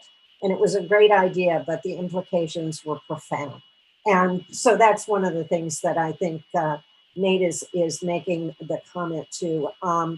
And we love it when the student council gets engaged on some of these ideas. And what we want to do is make sure that you are talking and engaging the right constituencies that can make things happen. Our campuses are, in fact, dedicated to reducing our carbon footprint. The president of UMCS, Peter Goodwin, is also has the a title of Vice Chancellor for Sustainability, and believe me, he keeps the presidents on their toes. So I think that just understanding how complicated the process can be sometimes is really important.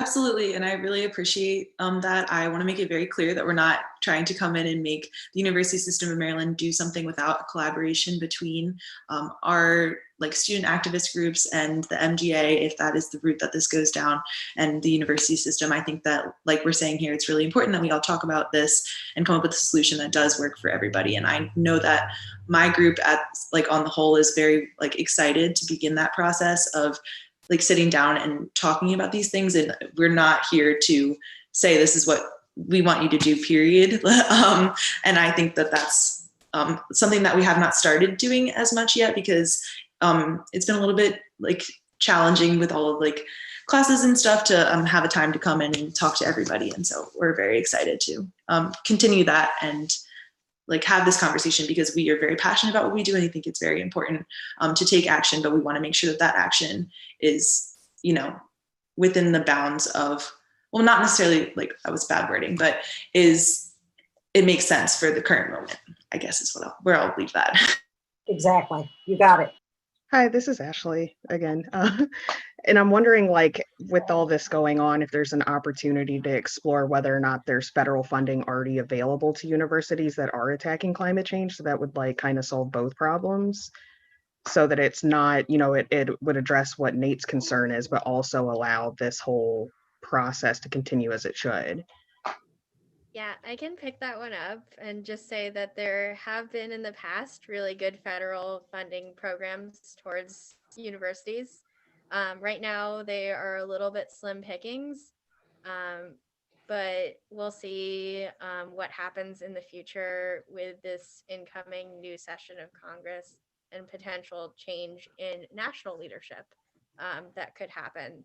People could be more open to offering more incentives and programs. And that was definitely something that when I was in college was a really big deal. President's climate change was very cool in 2014 when I was a sophomore in college. And that's what we did. So maybe some of that type of stuff will come back down the pipeline. Quick question. Has the bill been drafted yet in the MGA, or is it still just not been drafted yet? Right now, it's still a proposal. We're really working on strengthening our environmental justice section and adding some more details about implementation to make it easier for universities to do that. So we don't have a final draft or a written up bill yet, but when that happens sometime in the next month or so, I will make sure that you all are looped in on that. Yeah, I'd love to see that of that bill. Yeah.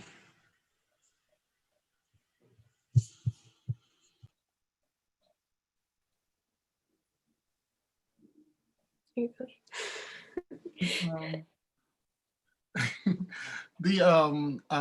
think also we can probably look at, and once again, I love the idea.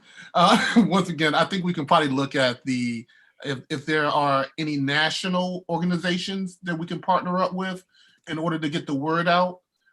Those national organizations can come and speak, at different universities, or have a Zoom call where we can actually coordinate. That don't cost us anything really to do that. Yeah, I think it's a phenomenal idea, and I think it's something that should be on our radar at the very top of our radar. So yeah, those are just my suggestions. I would love to get more information about your drafted bill as well, the proposal, and see what we can do as far as sending it out as well to the people that we already made contacts with. So yeah, I think it's a great idea. I have a quick question for Nate. If they want to talk to the board about this issue, Do they go to a certain committee, or what is the process for them? So coming out of here, so first it would really need to come from the USMSC as an organization. Your student council would need to, make a decision on what you want to do, or your executive committee, decide what you want to do. And then from there, have a conversation with myself, Aaliyah, Joe, and Zakia. And from there, it would, really, Aaliyah and I would want to have that conversation with you. And then Joe and Zakia could help point in the right direction as far as which committee this should go to, and working it through that board process. But I will caution, just a word of caution, and I hope my comments are not coming across in a manner in which I don't intend them. And it's that I want to be supportive of what I think the intent is. I'm just very concerned about the process and potential, unintended consequences, really, especially those with a fiscal impact and a very difficult time. And so I will say the student council should probably have a little bit more of a conversation about this, especially at that executive committee level. And then, as you communicate with Aaliyah and myself and Joe and Zakia, we can help point you in a further direction from there. And then it will go through the committee process. But I definitely think it's going to be important for this to be a collaborative effort. And just coming with a bill already drafted is not going to go over very well, because there are going to be concerns. So rather than just saying, this is what we want, what do you guys think? This probably needs to be a more deliberative process of, this is what our concerns are. How do you think we can come together? And so I think this is a much broader conversation. And at this stage, it's important that we're having the conversation, but I think any decisions would be premature. But I think, as I stated earlier, please, please, please CC Aaliyah and myself when your communications with Patrick and anybody else within system office leadership. That's why we are here.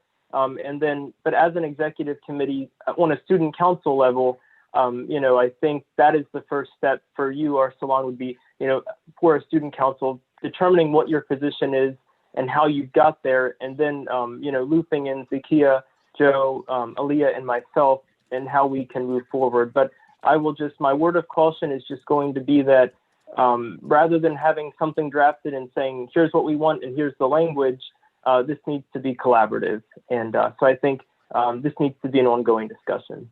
Thank you for that. Thank you.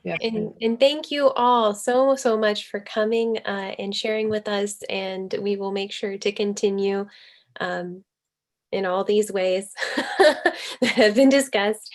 For now, though, we do have to head back into our main agenda so we can get everything done and not keep people over. So Grishma, thank you. Reese, thank you. And Sarah, thank you, truly. And I'm sure I'll see a couple of you pretty soon because of overlapping things. So I'll see y'all later. Thank you so much for having us. Of course, our pleasure. And thanks for your patience for it being this month. Thank you. All right, welcome back, everybody. So we're about to head into our breakout rooms. We have, for our VPs who are heading grad and undergrad breakout rooms, there are documents ready in the OneDrive under the meeting for each of you to take notes. Before we head out into those rooms, a couple of things to help get us started. As promised, we use the agenda setting forms to decide the agendas for these breakouts and to help inform our open forum discussion. So as you will see, we actually had 15 responses this time. That's almost double what we had last time. So really, truly appreciate it. It means we probably have every school covered. So big thank you to you all. We have a good almost half and half between undergraduate and grads who have responded for this this month. And you'll see here the topics of interest. And there's always also this additional piece to add in anything you don't see on that list, which I did go through before this portion of the meeting. You'll see that we have a very clear COVID-19 as number 1 again, and then we have the same 2 through 4. They're just in a slightly different order. So I would suggest that these be the main topics that folks cover in the breakouts. I would mention that in the additional consideration part, a couple of schools mentioned a desire for these more so essential needs and tuition to trade places with civic engagement after the election. Just so folks have that on their radar. It's a shift we may see when we meet again in November, depending on how things go. So with this in mind, I thank you all again for responding to this, to helping make sure that we're answering the needs and the emerging things that you see at all of your schools going on. And then the other piece is there's this really cool thing going on at Bowie. And so we wanted to help with that. So we're going to do videos during our breakout rooms. At least we're going to try, where we're going to, I think everybody who needs to have it has it in their email to share once we get into a breakout room. But the basic gist is everybody who can put on your video, please do. Keep your names, comma, school initials. And then we'll try to all say, it might take us a couple takes, but we're all going to try to say in unison a very simple 2-sentence, we are the graduates, or we are the undergraduates of USM. Will you please vote with us? And then there will be slides before and after this little snip of all of us live that provide like, what is the USMSC? So you don't have to worry about that, and provide like some statistics that will hopefully further motivate the watchers of this video. This video will be shared, I believe, on all of our own different channels and so forth. It will also be a part of, if not tomorrow's, a week from tomorrow's USM Votes newsletter that I've been sending out to everybody as like one of the main things. So with that, do we feel good about doing the breakout rooms? Annie, just a quick question. So is there a specific script that you want us to all use for the video, or what's the Yeah, so anybody that was on that video team, so that would be the VPs, myself, Zakia, Dan, and I forgot who else was on there, but whoever was on that, if you just pull up that email, it's just 2-sentence long. You can even share your screen to help folks out. I'll be around to help the grad room. Or I could be in the undergrad. I could actually go to either room because we have both VPs now. Can we pop it into the chat so everybody can just have it? I don't Yes. have. Can someone help me find that? Can somebody pull that and copy paste that real quick into the chat? It'll be on the video making. It'll be on like making the video. Email. Laura, are you looking? Laura looks like she's being very intense over there. Okay, it's called voting video planning. I may have found it right now.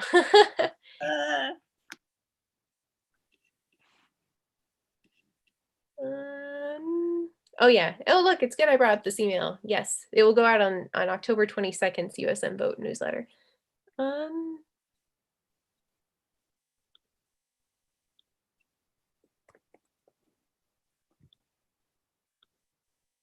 Y'all have it? Does anyone have it? I'm still looking myself.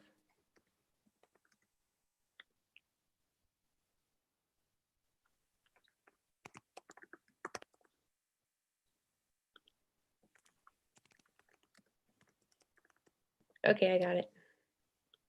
Okay.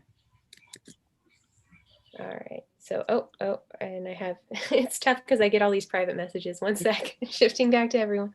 All right, there we go. Thank you, Annie. Sure thing. And I'm sorry if I missed anything. I'm sure, hopefully the chat will save. But the one thing I don't have totally like under my belt is handling the breakout rooms. So are we good on that? I did it before. I'll do it. Yes. Yeah, I think I did it before. You did it, and it was perfect. It was. Thank you. I remember all the hoopla because I had gotten it right. So let's see. I'm trying to look and see if I know more undergrads or grad spaces. I'm going to try to send the grad students into another breakout room, which leaves the undergrads where they are. So let me move the grads that I know, and then I'll check who's left to see if I've missed anyone. So just give me a minute or two. While Sakia do that, Annie, do you want the directors to be included in the video when they say anything? Just reading the script, it just says like graduate student presidents. I don't know if everyone that's a representative is a president or not. That's true. Just like graduate students or undergraduate students. Yes. So in this little scripty, just change it to that we're students. I was taking like the official bylaw version, but yeah, some of us are VPs and some of us are directors. So yeah, just change the script to say students. Take out that word. Okay, thank you. Yeah, thank you for that catch, actually. Right? It's like, huh? What? What'd I put? I don't know. It was late at night. I wrote that script.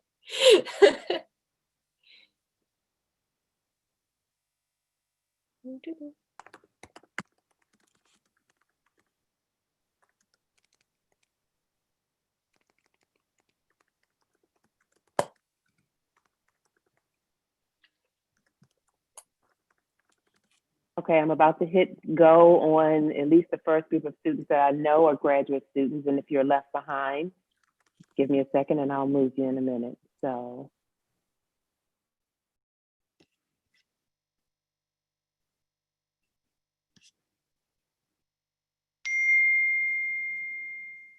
Is there anyone, oh, Joe, I meant to move you. You can go with the grad students, Joe. And is there anyone else that's hearing my voice? Still need to Is be there any moved over. graduate? Is there any graduate student here that needs to go? I need to be moved over. This is Kia. Okay. Kia needs to go. Joe needs to go. Is everyone else hearing my voice in undergraduate? Great. Yes. All right. 1 second. I will send Joe and Kia. Bye.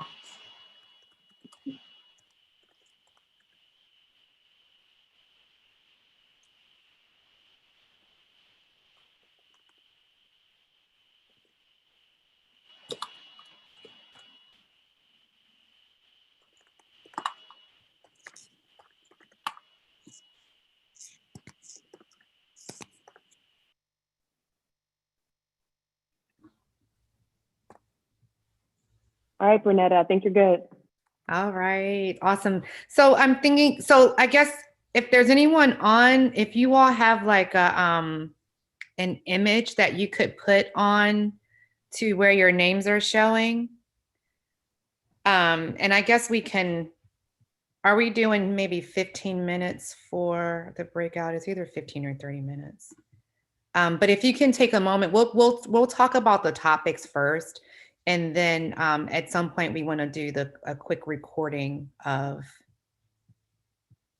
I think I can record. Yeah, we'll do a recording and we'll say the sentence. But the idea is to have as many faces showing as possible. So for those whose faces aren't showing, try to work on getting a photo or something up on your screens instead of just your names. Okay. So topics are COVID, mental health, and diversity. Did we get those? Those were the top three, I think, and there was another fourth one. And Annie pulled up. The other one was civic engagement. That's right. That was actually number 2. Yeah. Okay. All right. So last time we talked a lot about COVID and what responses were, how schools were handling COVID and accommodations and things that were being made at all of your institutions. So maybe we can just go around and do some quick updates on maybe what has changed. Keeping in mind, are things getting better or not getting better? And if there's anything that really just comes to mind that we want to talk about, or have students voiced any very important concerns that maybe we could address collectively as well. So whoever wants to start, feel free to start.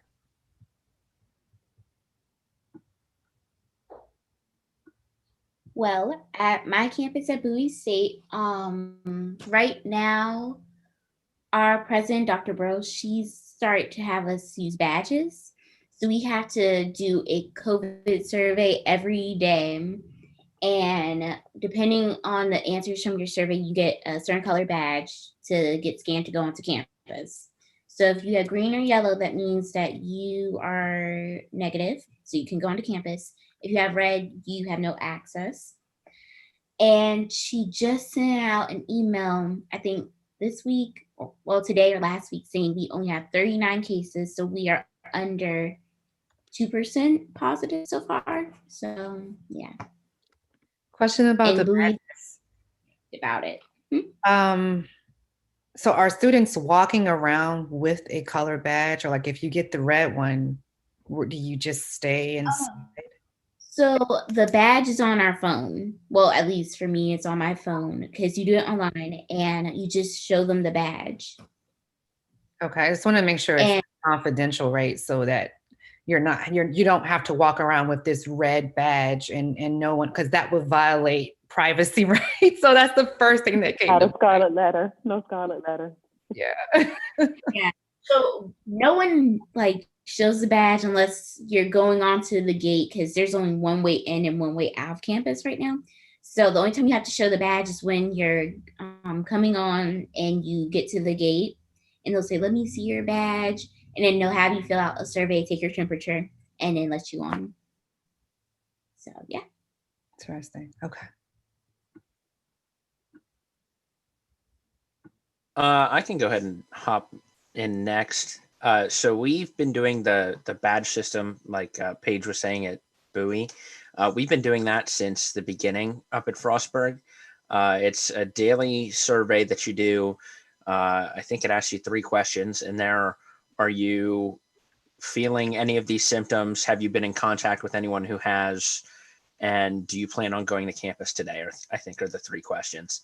And so at least at Frostburg, there isn't like only one way to get on a campus in Frostburg, which I think is interesting that Bowie State has that. But so what we'll do is you'll show it to each professor that you have in class that day. And if you like are able to go to class and come on campus, then it's fine. If you're not, you're supposed to just email your professor and then work out a way to get that, have class and all that stuff. He'll tell you what to do in that situation. But as of our last meeting, the last campus-wide COVID testing that they did, we were at a 0.55% positive rate, which is really good. Though we are starting to have some problems with some of the sports teams. What seems to be happening is somebody, like 1 or 2 people, won't follow social distance or will come in contact with someone who has COVID and then continue to go to practice every day, which is in turn infecting that entire team. But once somebody is infected, they'll go to quarantine in a hotel put up by the university and all that. So I think the main issue is we're having people who are getting lax with requirements at this point. But once they go through the COVID protocol and everything like that, and the people who are following the social compact, social distancing guidelines, everything's going fine there. It's just we're starting to have issues with people who aren't following that.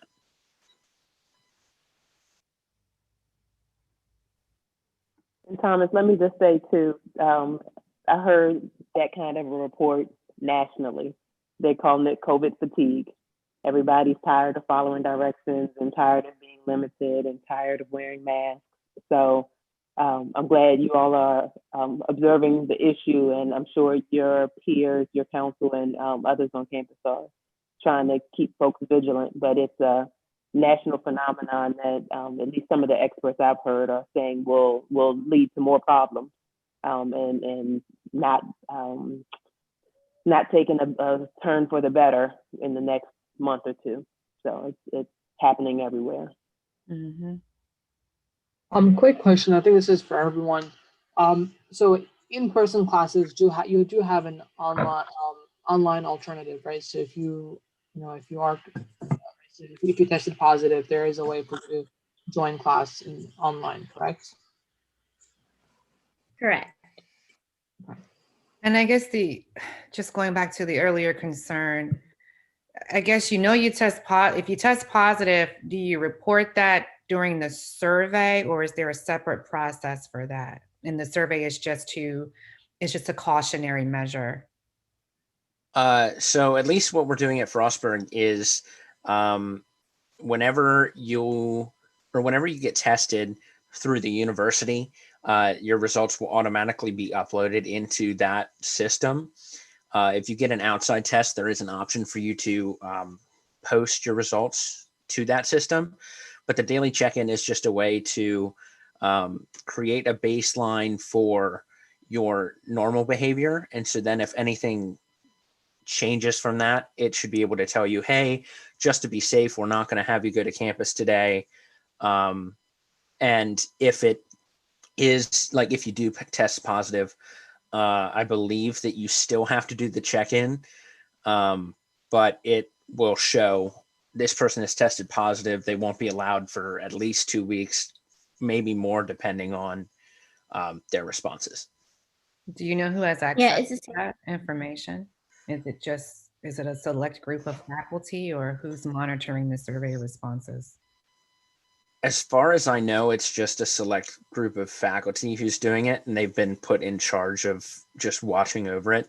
And from what I heard, they give updates to like the president and the president's cabinet officials, I guess, to just not specifics, but here's what we're looking like. But other than that, I'm not sure who has access to that. I believe it's confidential.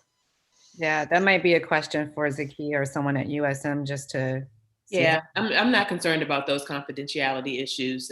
It's my guess would be that it's someone in student affairs, which is where most of the health centers fall. So that's usually going to be a health center, or all of our institutions have specific COVID task force. It could be a task force thing, but it all rolls up through student affairs via the health centers probably. Yeah, and it's good to hear that it's more cautionary than, hey, you got COVID, you can't come to class, right? Because you would hate for students who are in class to be thinking, someone else isn't there because they have the virus, and then just spreads a lot of other types of concerns, and then you have the breach of confidentiality. So, Can I ask a question? Is anyone else's campus shutting down next month? Because I know at Bowie we're shutting down like right after Thanksgiving break. We are not allowed back until possibly the spring. So yeah. I heard that that was a suggestion at the beginning of the semester and at the beginning of the year, but I haven't heard anything about it since, at least here at Salisbury.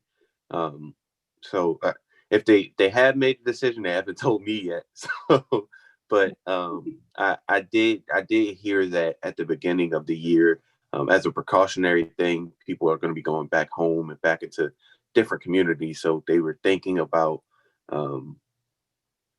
not having people come back just as that precaution, so that won't be a spike or anything like that. But like I said, I haven't heard anything recently about it, like moving closer to the break. I think there are at least a couple of schools. Thomas, are you all not coming back after Thanksgiving? So we started 2 weeks early. So our finals will be over before Thanksgiving. It'll be that week before Thanksgiving. So we are actually off for the semester by Thanksgiving break. Therefore, we don't have to not come back because of finals. It's kind of, we're done. You're done until January. But and so that's good to know, because the idea page, what he just described, was the same sentiment. We are nervous about folks going and traveling for Thanksgiving and then coming back to campus. So Frostburg's solution was start a little earlier in the semester.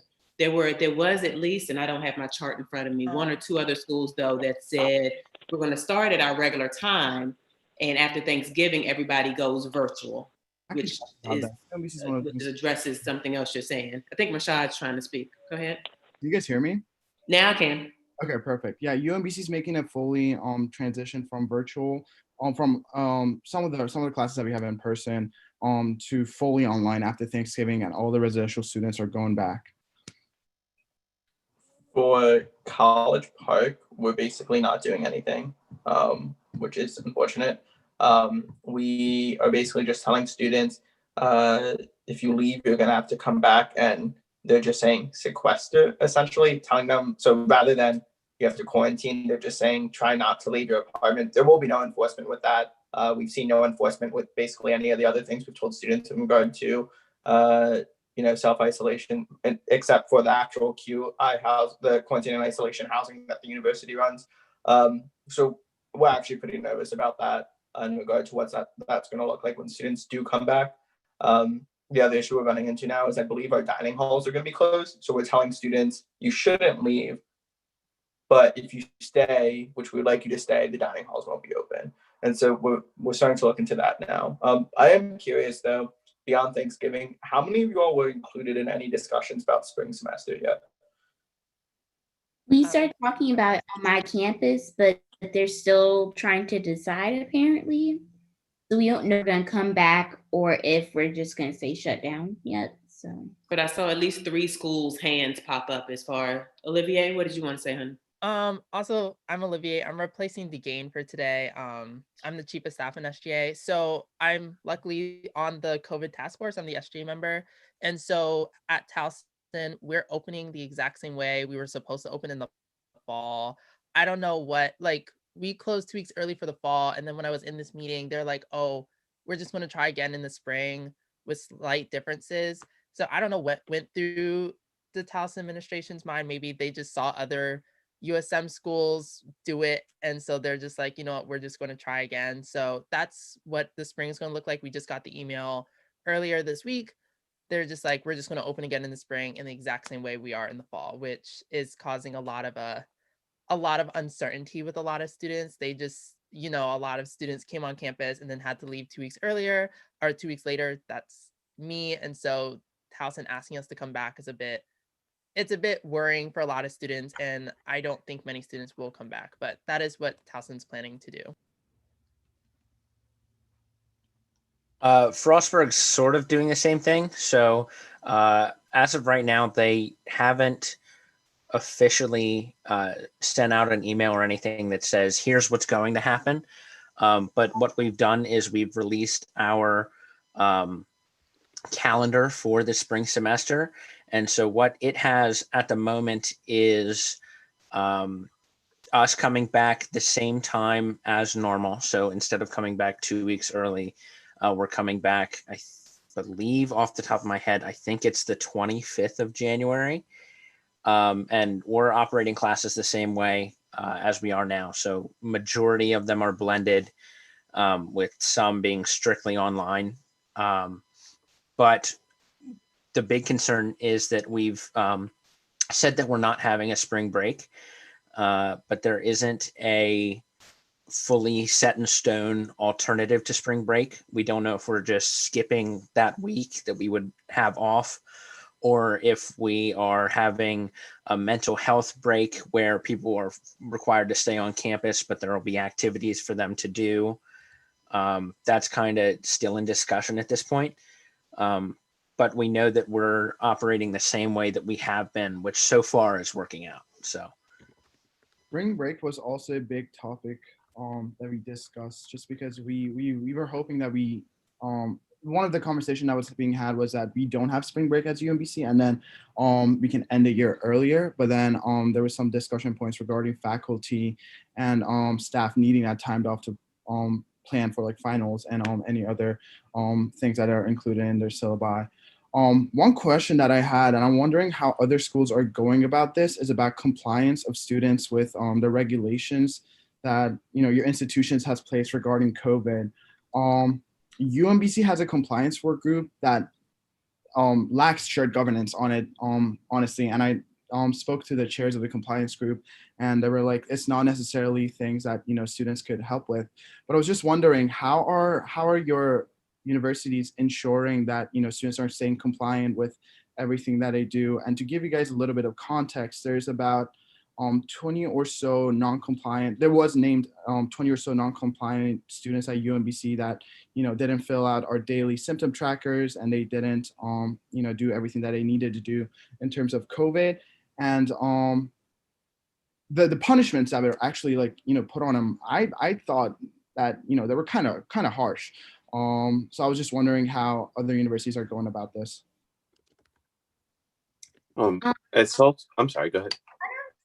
Go ahead. Okay. At Salisbury, there's the Office of Student Affairs and the Deans of Student Affairs, this semester they created a change and an adaptation to the like the disciplinary action for COVID. There are different levels, and most of the beginning levels are based on education and training on COVID-19 and how if there was a mistake, if they didn't fill out the tracker, all of those things are based on education and changing that behavior so that they are being more conscious of it. But if it's blatant disobey, uh, that blatant disobeying of the rules and new regulations, then they do have more serious um, repercussions that come from the dean of students. There have been multiple students. I don't know the number offhand. But there have been multiple students at our university that have been suspended for the year and are undergoing some student conduct trials and things like that. But in terms of like not filling out a questionnaire, those things are just handled, like I said, by education. And then if it's constant, you're not filling it out or not reporting things, then they do restrict your access to campus. But I don't think they were super harsh given the circumstances, unless it was a blatant disobeying of the new regulation. And to add, David, to add to what you said, and I'm just saying this because I'm also at SU. I know with our daily tracker, you're only required to fill it out if you're coming to campus that day. So I know many students like myself, if I have days that I'm not coming to campus because all my classes are online, I'm not even filling it out on those days because I'm not driving to campus. I'm staying at my house off campus. And so sometimes it could be hard to look at those numbers if you're just looking at who's filling out the tracker, because you might have a number of students that aren't, but they may not be coming to campus on those days either. But I will say, just because you didn't mention it, David, but if you want to add to this, certainly please do. One thing that I love SU is doing is that we're having everybody has to get a negative test within 30 days. And so every week we're testing about 25% of our population, students and staff and faculty. And so it's on just a revolving basis. You get an email saying, hey, you need to go get a test next week. And we actually have it where you can self-swab now. You just show up at the right time. And so that's how we're making sure every single person who steps foot on our campus has had a negative test in the past 30 days. And as a result of that, we've seen our positivity numbers. We're actually pretty low right now. We've made tremendous progress over the past month compared to where we were last month. And so, David, there's a lot of great things going on. So I didn't know if you wanted to touch on any of that. Right, definitely. I actually had the numbers pulled up when we first started in the other room, started talking about it. They tested 1,516 staff, students, and faculty last week, and it's really, really good that we do have the capability to do our own in-house testing in collaboration with the University of Baltimore. I'm sorry, yes, the University of Baltimore and their labs, and we have a sub 1 positivity rate as of now for the weekly testing. So I'm not saying that encompasses everybody on campus, but it is a good representation of where we are and where we've come from. Because when we did our first round of all campus testing, we were crazy high. It was kind of scary being here a little bit, but to see where we've come and where we are now in terms of testing and positivity rate, it's really, really good to see the action and the safe place that we are in right now, given the circumstances around, and especially in our county, to know that our campus community is being safe and taking these steps is really, really good and really, really positive. I'm glad that you guys are holding each other responsible and everything. That's really good.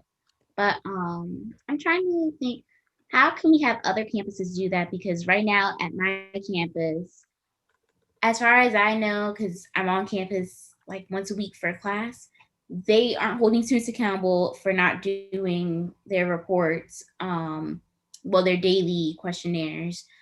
We do get tested every 2 weeks, and Right now, I know our COVID rules are about to get changed since this week is homecoming week, and HBCU homecoming week is very different. I was there So, last and year. I this, love Bowie's homecoming. so I know this week is homecoming week, and they're planning a whole bunch of stuff, and some students are trying to plan things off campus from what I've seen. So I just want to make sure that they're all safe. Like right now, they have 200 people coming to one event, but there's no way you can do that and still be socially distanced. So, yeah. It's interesting to me. Another question that I had is that my school has canceled literally all on-campus or off-campus events, um, and that the students got a lot of feedback regarding that. The school's lack of faith in adult students having autonomy over their own safety and things like that. And retention was another big thing that freshman students are coming straight from high school are just spending their time in dorms. So I was just wondering, how are other schools going about that? I know for fall semester that I guess since we didn't know how school was going to look like, canceling all events was a good idea. But I know that UMBC is still proceeding with the same mindset, and we are planning to cancel all on-campus and off-campus events for spring as well. And there's going to be punishment for those that do disobey that. Like, for example, losing your recognition as a student organization by the university. So I'm wondering if there's going to be any change in any of your schools regarding that, maybe more lenient regulations regarding gatherings of such. So, hi, I'm April. I'm from UB. University of Baltimore hasn't been on campus at all the fall semester. Every event was canceled. All classes are online. And as of September 30th, our spring semester classes are online and there will be no events. So I don't know how other schools are gonna go about that, but same thing with UMBC. If any organization holds an event on campus or off campus, they'll lose their standing as an organization. So we went completely offline in the fall, and so obviously like all of our student orgs and all of our events have been online, which has been a bit difficult for me since I'm the chief planner in SJ. But I do know student activities for any students who are on campus. They did like smaller social distance events. So I encourage you just asking your student activities to like plan something small. Because we have about 1,000 students still on campus. They applied for emergency housing. And so student activities and our campus activities board has been doing like smaller in-person events. They're very much social distance, or it's like a grab and go type situation. But I feel you. All of our events and stuff have been completely online. But our student activities have been trying to do something for the students who are still there. So we're kind of, I'm sorry. Go ahead. I was gonna say one thing that I think you guys could do, because no one just wants to stay in their dorm all day. Like, I'm a freshman and I'm a community student too, but I can still go on campus and do some stuff as long as I have my questionnaire and everything filled out and I'm cleared for COVID. Like, we've had there was a roller skating day, there was a day, like a field day kind of. So those like inflatable bubble things, it was still social distance because you still have the 6 feet apart thing. So maybe try to have some events on campus, but make sure that it's still socially distanced. Like, that's what we've been doing. And I think that's important, like just doing a little bit of a segue into the mental health piece. Like, the isolation, it's not good, right? There's got to be something, some way to get people out safely, just in terms of mental health support. So I'm wondering, are your campuses thinking about that? And if not, how do we encourage that just a little bit? So our SGA is actually working with our counseling center and our university health services to implement this new program. It's going to be university sponsored. It's an application called Together All, where students can post anonymous feedbacks about their mental state and COVID concerns or anything that they are feeling at the moment. It's going to be anonymous and it's going to be peer to peer. it is moderated by clinicians 24/7, but I feel like that peer-to-peer element of being able to relate to another one of your peers is where it comes to place. And we're implementing that sometime next month or within the next 2 months or so. And I think that is going to boost morale a lot, because students might not feel comfortable talking to counseling centers and counselors, especially in an online environment. But if you have an anonymous platform where you can talk to your peers, I think it will prompt them to speak about their mental health issues more. I haven't seen anyone say anything about mental health on my campus so far. So, yeah. I think in terms of planning and activities on campus, Salisbury's a little different, like being, I guess, fully open. But we are still having a lot of different things on campus, and gatherings, small gatherings, and socially distanced gatherings. They're few and far apart. I should say that, but and mostly all of the things that our Center for Student Involvement and Leadership does is online. But they have been doing a lot of programming, so I definitely want to build on the point that you should ask your student involvement office to look out for these things that they can do. Like we have bingo, trivia, and things like that, and a lot of other platforms that they've used to keep students engaged.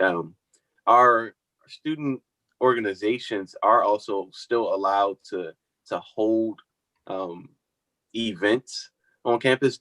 All meetings on our campus are virtual, so nobody can meet in person yet. But events are still allowed if they go through the proper social distancing guidelines, and they're registered through CECL and through our ticketing application or program, which is used now to keep contact tracing and make sure that we know who's going to the event, who's being involved, and you need that ticket to get in and out. So we know who's been in contact with who, and making sure we have those that data and that information. So if I think trying to build that that social distancing, those guidelines, and using those guidelines is really, really important to having safe events on campus and keeping people engaged. I was just going to say, and Rashad put the information in the chat, which thank you, because I was going to suggest that if you were here earlier and heard my update, I mentioned that the counseling centers are saying they have a capacity and they aren't seeing as many students as they would think they're going to see. And if part of that is a level of discomfort with being online, not being comfortable at home, doing a counseling session, all understandable. And we recognize that that is a hang up. So this peer-to-peer solution sounds quite promising. And it still has the professional clinical component, which is critical, but the connection to students may be something that gets more of your peers the help or connection, a little bit of relief from the isolation that they need if they aren't comfortable talking to adult professional counselors. Exactly. Yeah. I think we could really utilize that, especially because right now, from what I've seen on my campus, everyone is kind of stressed out with the election coming up, the systematic racism. So, yeah.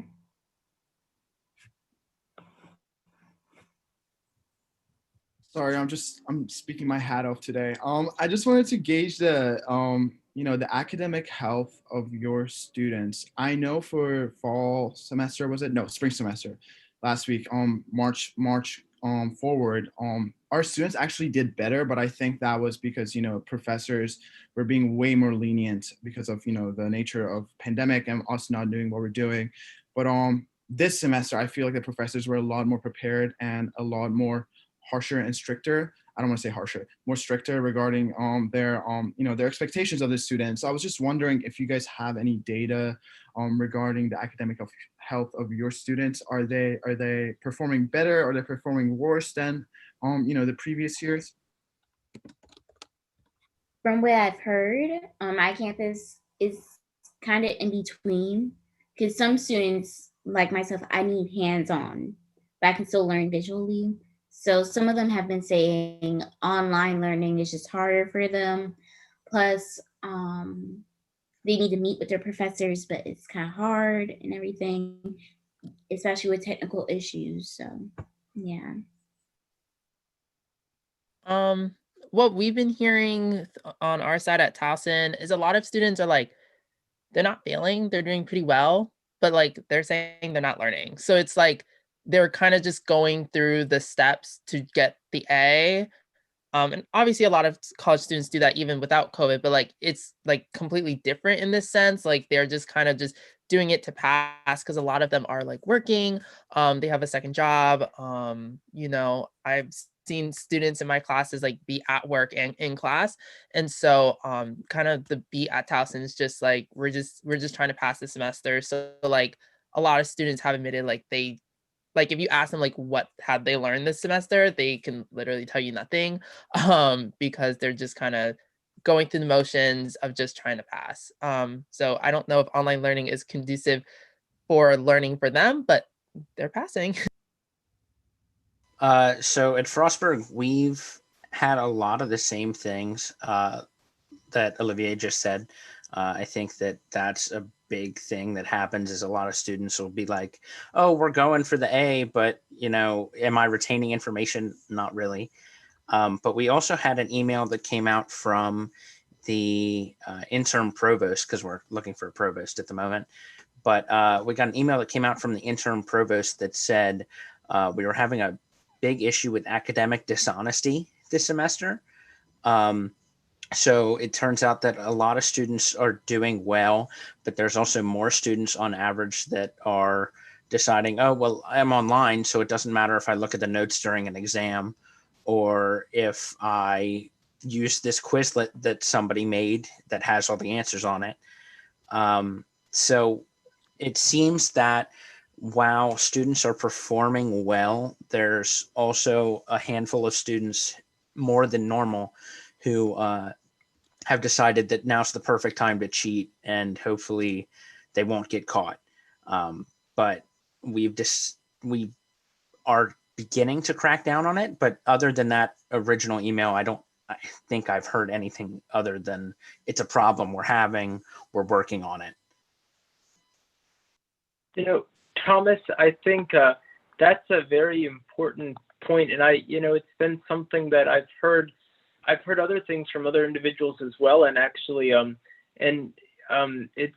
understand it can be quite frustrating, especially in some classes where you'll have groups of students, talking about something and they're using some app or some information to do, especially when you have online quizzes, and then you've got other students that are, doing things the right way of studying and then taking the exam or the quiz honestly, and it definitely seems like there can be a room for the creation of really an unequal playing field. And so to that, I know, and this is just anecdotal because it's just, a specific case or a class that I know of mine. I know the professor has actually, they have switched to having essays on exam as opposed to having multiple choice questions. And I know personally that's something that I was very excited for, because now, wanting to do things honestly and having that level playing field, it's now, you can be assessed on what you can write, what you actually know, rather than having students just pass around a Quizlet set, which is very unfortunate because it can almost seem as if we're penalizing the honest students for doing what's right. And I completely understand. It's a little personal anecdote actually, but I actually recently failed a little quiz in a class because I was being honest, and just things I didn't know, and yet there was a class group me and people were and afterwards I saw that they were talking about what app they were using to get all the right answers, and it just was so frustrating because I just I'm always going to do the right thing, and I rather fail doing the right thing than succeed doing the wrong thing. But not everybody shares that outlook, and so I completely understand where you're coming from. I don't know what's being done across the system on this because it really is an institution by institution thing. But I am curious to know, have others seen that at their campuses, or are there any ideas on how to combat that? Thank you for bringing that up. Hey, this is Ashley. So because a lot of our classes are online, one of the things that we do stress a lot is academic integrity. So we do have students, like, before every semester sign something saying like FYI, like, because they have had to combat some of those sites and apps that you're talking about where people do upload things. So they are very proactive as far as like getting them taken down immediately, because in the past, like I remember I was like experimenting, and you can sure as heck like copy something, paste it, and then something will pop up that somebody uploaded independently. So not only can they get it taken down, but they can also find out who's been uploading it. So I think it would be within the best interest of all the other universities to definitely like reach out to UMGC to see how we've kind of like taken not only the format of the classes, but also, like you said, like not having necessarily quizzes, but having an essay instead, where that is independent work, and you're digesting the same information, but there's less opportunity to cheat. So you're still getting the same information, probably about the same amount of time. May not be a quiz, which works better for some people, but the extra effort is going to ensure that everybody is like on an even playing field. Yeah, and that academic integrity piece that you mentioned, Ashley, is like a short tutorial we have to watch in our classes, and then there's a certificate you get at the end, and you have to submit that to the professor. It was almost every class until students were like, "Hey, we're doing this all the time. Can we just do it once a semester and be done with it?" So they've made some adjustments, but they definitely have some processes in place to try to make sure we can keep the integrity in place. Yeah, and I think also with online classes, there might be like a gray area for the students that aren't familiar with online classes. So they might be like, oh, this is a reference. But it's like, no, that's like straight up cheating. So I think, yeah, having that academic integrity that says, here's what the rules are, here's where you should stay off of. If you're, consulting these websites, then that's a violation of our standards and you will be penalized. And I think it doesn't help that, at least in my own personal experience, I've had some classes that are, or I think one in particular is online, and the professor's like, look, I know that this is going to happen, so I'm making all the exams open note. So we're allowed to use the textbook, we're allowed to use the PowerPoints, but there's no real point in that because people are going to do it using these other third-party apps anyway. So, and going from that online class to another online class that doesn't allow that helps, but it doesn't. And if I can elaborate a little bit on Open Note for just 1 second. Well, because we do use that concept too, like where things are Open Note, but when it comes to like people in the workforce, a lot of things that you're doing are Open Note. So it's not, in that instance, I wouldn't consider that like cheating or relying too heavily and not processing information. But yeah, like there are situations and classes where we can refer back to the references, which in that case, they make the questions harder. They're harder, and you have to quote your references, right? You have to say exactly so you can't just copy and paste from the internet. You have to say what your sources are. So that's another way to help mitigate that too. At least that works really well at UMGC. One thing that you guys could do is have a lockdown browser. That's what we do. So I just took my biology exam like last week or 2 weeks ago, and my professor has us use a lockdown browser where she can see what websites I'm trying to go on to. And if I try to leave out of my tab, it automatically shuts down on me and my webcam is on. So she can see what I'm trying to do. I have to show her my whole environment, like my whole room, saying, this is what's next to me. This is what's on my bed. I just have a calculator for math. And yeah, That's interesting because industry does that. So if you're doing like a Microsoft certification, or I was trying to do one recently, I won't tell you what it was because I didn't pass. But anyway, if you're trying to do it, you have to install software and they watch you from beginning to end. So, this might not be fun for students, but it's something to consider, at least for testing times, right? In certain parts of the courses, like how do they monitor what students are doing? That would certainly limit cheating because you can't open any outside apps except for that specific app, like you were saying, Paige. Yeah. Let me just add a couple of points, y'all. So, Rashad, I have not yet heard anything about how students are doing overall. That's a great question. I haven't had that conversation or heard that conversation yet. It'd be amongst the provosts that Joe and I would meet with. So I don't have a sense of that. I do have a sense, though, that Frostburg is not the only one that's having an increase in academic integrity issues. I can't remember offhand which schools agreed, but when we met with the Vice President for Student Affairs, at least half of the schools noted that there had been an uptick in conduct cases as they related to academic integrity. So it's happening, at least at a handful of institutions.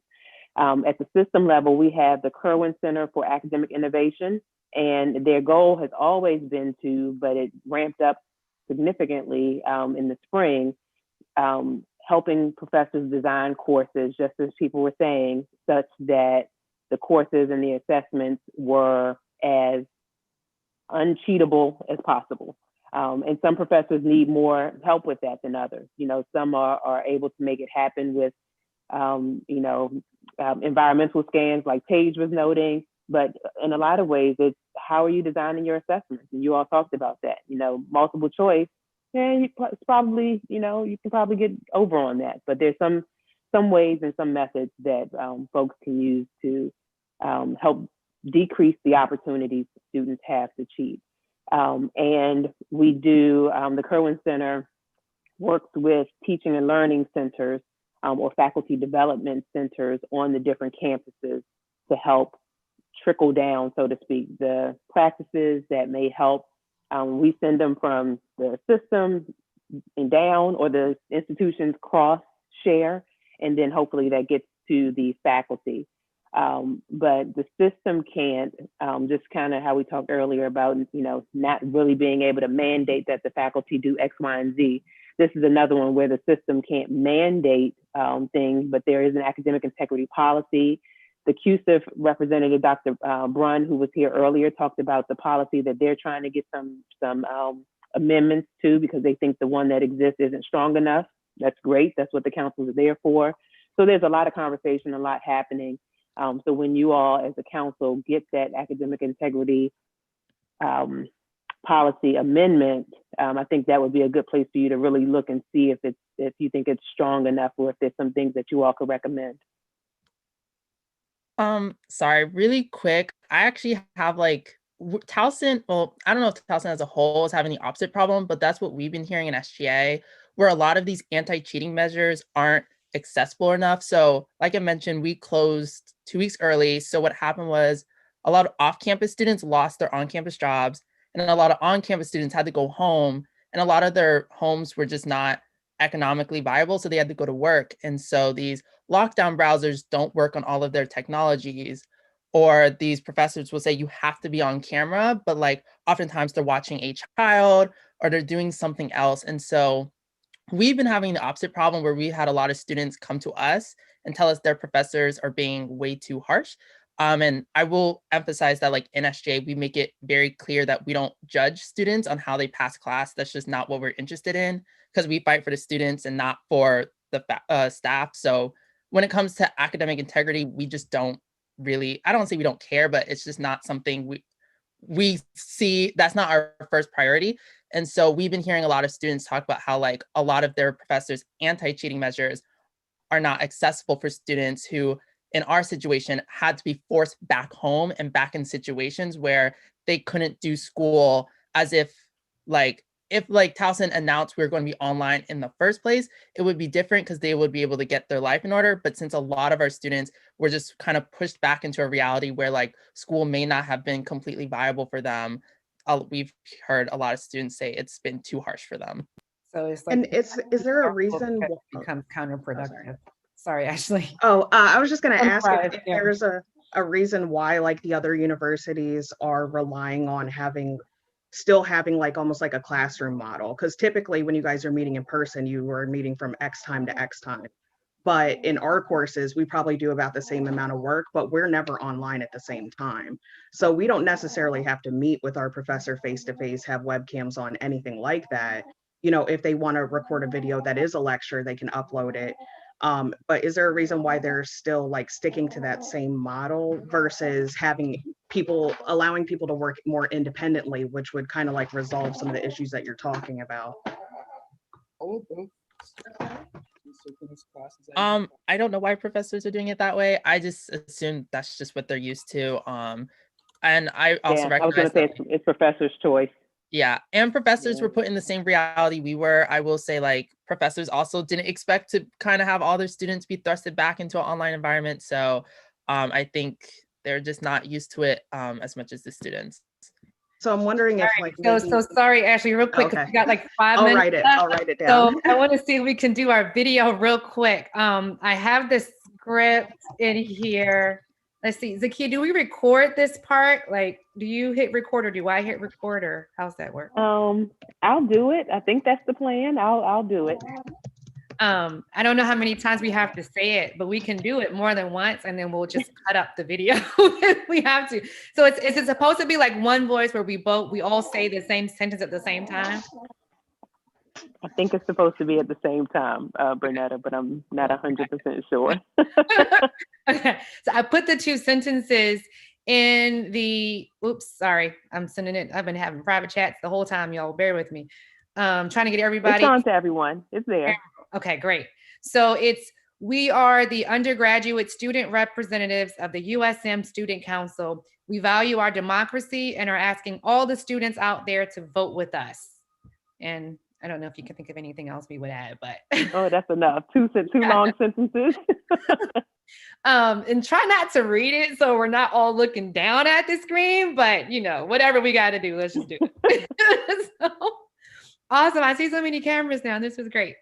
All right. So you guys good? You ready? You want to give it a few? Wait, let me turn off. I'm not undergrad. If you feel comfortable, is that what the professors are supposed to do? Dan and Joy, would you show your faces so that Where's Dan?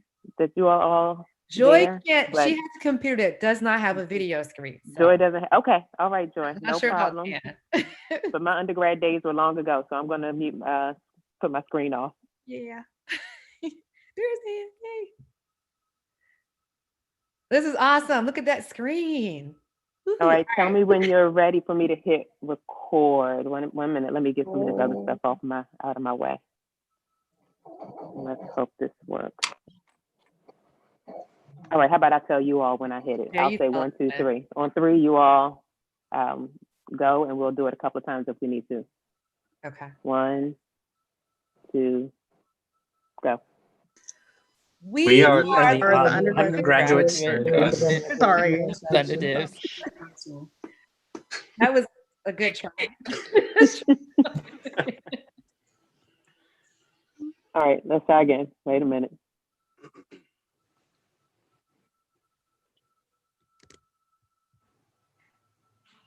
So. We are the undergraduate student. Oh. Wait, did she say Did go? you say go, Zakia? I did say go. Paige heard me. Okay, wait a minute. Let's do this again. Wait, where's the end button? Oh, wait, I don't want to end the meeting. Wait a minute. Stop. Cancel. Great. Oh, stop recording. There we go. Okay, 1 second. That's going to be funny. All right. How about this? When my face goes, wait a beat, and then you start. Let me get all my recording stuff together. When I'm gone, wait a beat. You're going to say wait. How about this? Bernetta, maybe you say, hi, everyone, and then that's the cue for everybody else to start speaking, because you need something other than me. Right. So Bernetta is a hi, everyone. So I'm going to. Okay. I actually have it up on a text app so I can like read it from my text and okay. looking at the camera. When my face goes, Bernetta, you wait a beat, say hi, then everybody else. Okay.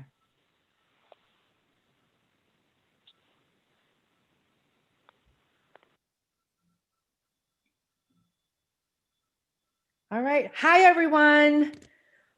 We are the undergraduate student representatives of the USM Student Council.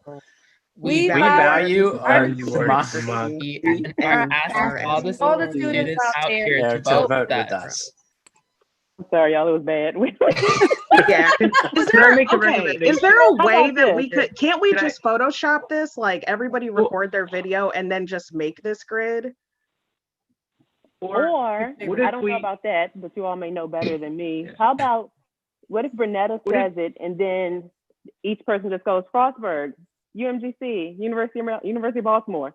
Because I don't know how you're going to all get on the same. I don't know what they did in the other room. Another option, Especially Bernetta. because there's a delay. Yeah. Another option, I Bernetta.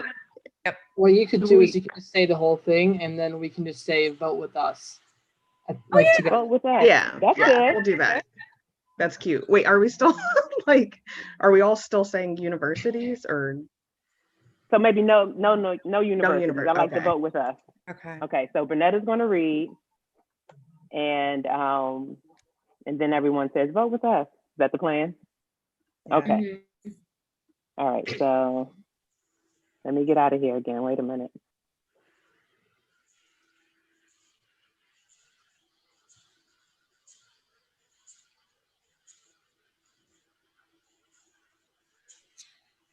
Are you going to cue me, Zakia?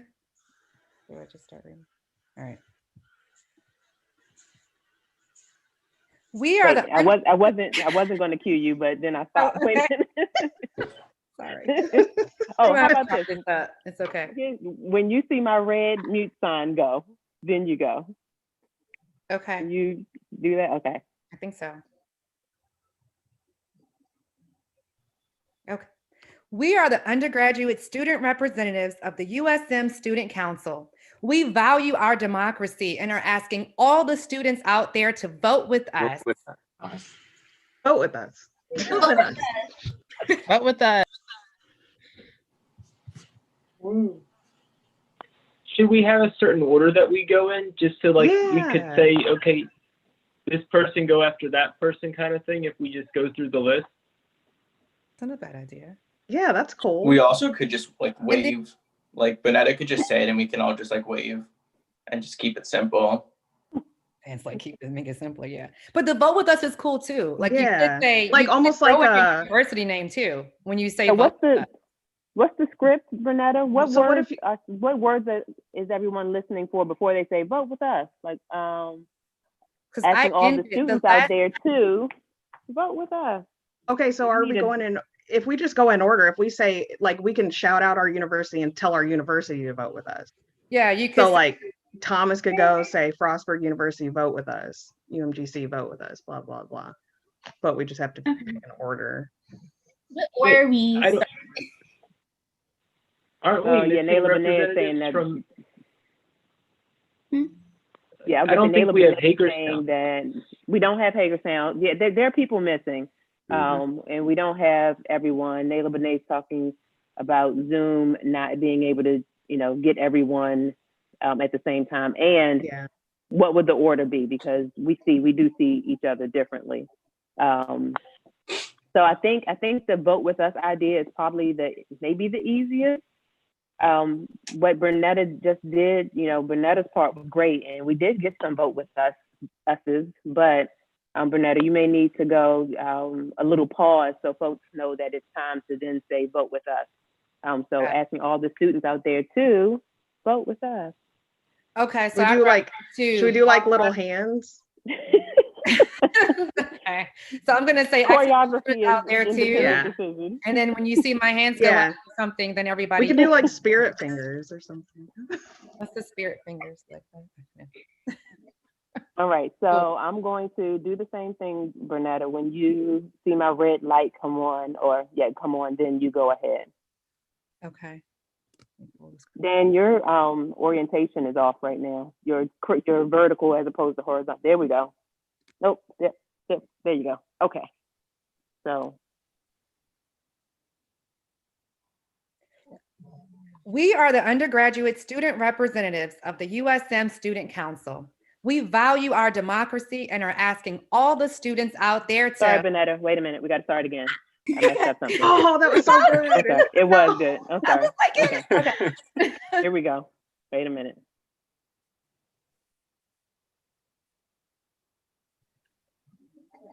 We are the undergraduate student representatives of the USM Student Council.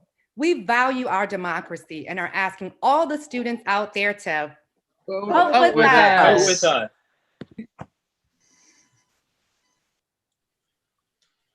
All right. I think that is probably as good as it gets. Let me. Should we try one more good. time? Did everybody yell? Yeah. One Everyone more time? yelled One it. more. Okay, one more. I think that was okay, but one more. I think we got it. We got it. We got this. Thank you, Bernetta. Red mute sign. We are the undergraduate student representatives of the USM Student Council. We value our democracy and are asking all the students out there to vote with us. All right, y'all. Good job. Awesome. We shall see. Yeah, we'll see. All right, Bernetta, am I supposed to bring everybody back now? I think so. Yeah, I told Annie Okay. you 10. Okay. You guys to join in. Yeah, okay. I think they started with the video, so at least you all had time for a good conversation, and then we just do whatever with the video. 1 second.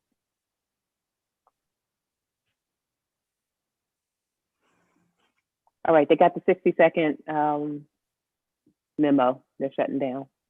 Okay, cool. So I've got some notes from our COVID conversations, you know, and just the fact that some of the campuses are planning to shut down after the holidays and just stay online only. Not everyone, but a couple, like I know Salisbury, I think you're going to keep going.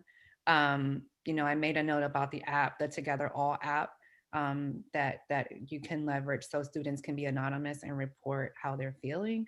And then just the need to bring students out of isolation and supportive mental health. So, you know, we're going to figure out ways to work with campuses on that. Yeah. We And definitely need integrity. We'll talk about that too. I'll bring that up. What was that page? I said we need counseling throughout the USM for students. Because some students just text me saying, can you make sure to bring up counseling for our mental health? Because they're upset about in case elections go the wrong way. So.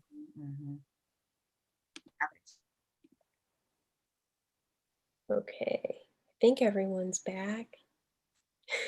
Welcome back, everybody. Time to regroup and to think about, okay, we had these great discussions. We've seen things that people have reported in brief or in totality. So starting to think about so that we can have some of that work start to take place between now and our November meeting. We'll regroup, we'll debrief for a few moments, but we are starting to hit up against our adjournment time. So I'm probably going to skip to the committee conversation, but as a part of this committee conversation, if you have things happening at your campus, something you haven't gotten to say yet in this meeting, please do let us know. We're not trying to not have the open forum or campus reports. We're just trying to make sure we get our to-dos done so that we can get things done in between meetings too. So with that, Bernetta, you want to get us started off with what happened in the undergrad group? Yes, we had so much fun. We almost didn't come back, Annie. But yeah, we talked a lot about COVID, of course, right? And where we left off in our last conversation at the previous meeting. You know, right now we heard from campuses that are planning to actually shut down after the holiday to just be safe and take caution as students are going to be traveling. And to limit exposure when they return. Some campuses are actually going to ask students to stay put if they can. Some are going to continue operations as is, but there's quite a few that are actually going to shut down and shift to online only. Currently, students are still being surveyed on a daily basis, those that are going to classes as a precautionary measure to answer questions to try to minimize exposure, and they have a badge system and things like that in place to support that. We also talked about a mental health app, Together All, that's being used at least one campus that allows students to report anonymously how they're doing. The isolation is taking a toll. So we're talking about, how do we bring students out in the safest way possible, right, to support their mental health needs and to support some level of social engagement. And so that information was shared, and we can send that out after the meeting as well for this app where they can report anonymously how they're doing. And I think that was everything. Oh, we actually talked about academic integrity a lot. Wasn't one of the topics, but it came up organically. And so there is some concern just that now that a lot of students are online, how are we keeping the integrity in place for courses? There's been a lot of conduct issues being reported. There's a spike in that right now. And Zakiya spoke a little bit about that, about how USM is addressing that. So that came up as well. And Ashley, we shared some good feedback from UMGC, just how we do things at UMGC because we've always been online. So a really good conversation was had around that.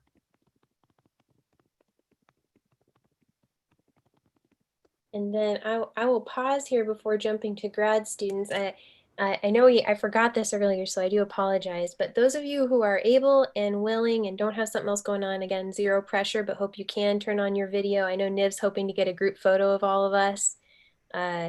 So yeah, I'll let you lead the way on that though, Niv, if you need people to do anything else. All right, I'll give 5 seconds. I'll give about 10 seconds for everybody to, if they want to adjust something or sit somewhere. I know this is very last minute. So, all right. So, all right. If everybody's agreeable, is everybody good? All right. 5, 4, 3, 2, 1. One more. 5, 4, 3, 2, 1. Thank you. I'm going to upload our social media post. Those who follow us, if you don't mind retweeting it, that would be great. Did you get both screens? Just curious. All right, I'm doing it again. Sorry, I did not put another screen. All right. 1, 2, 3. 1, 2, 3. Thank you. Thanks, everybody.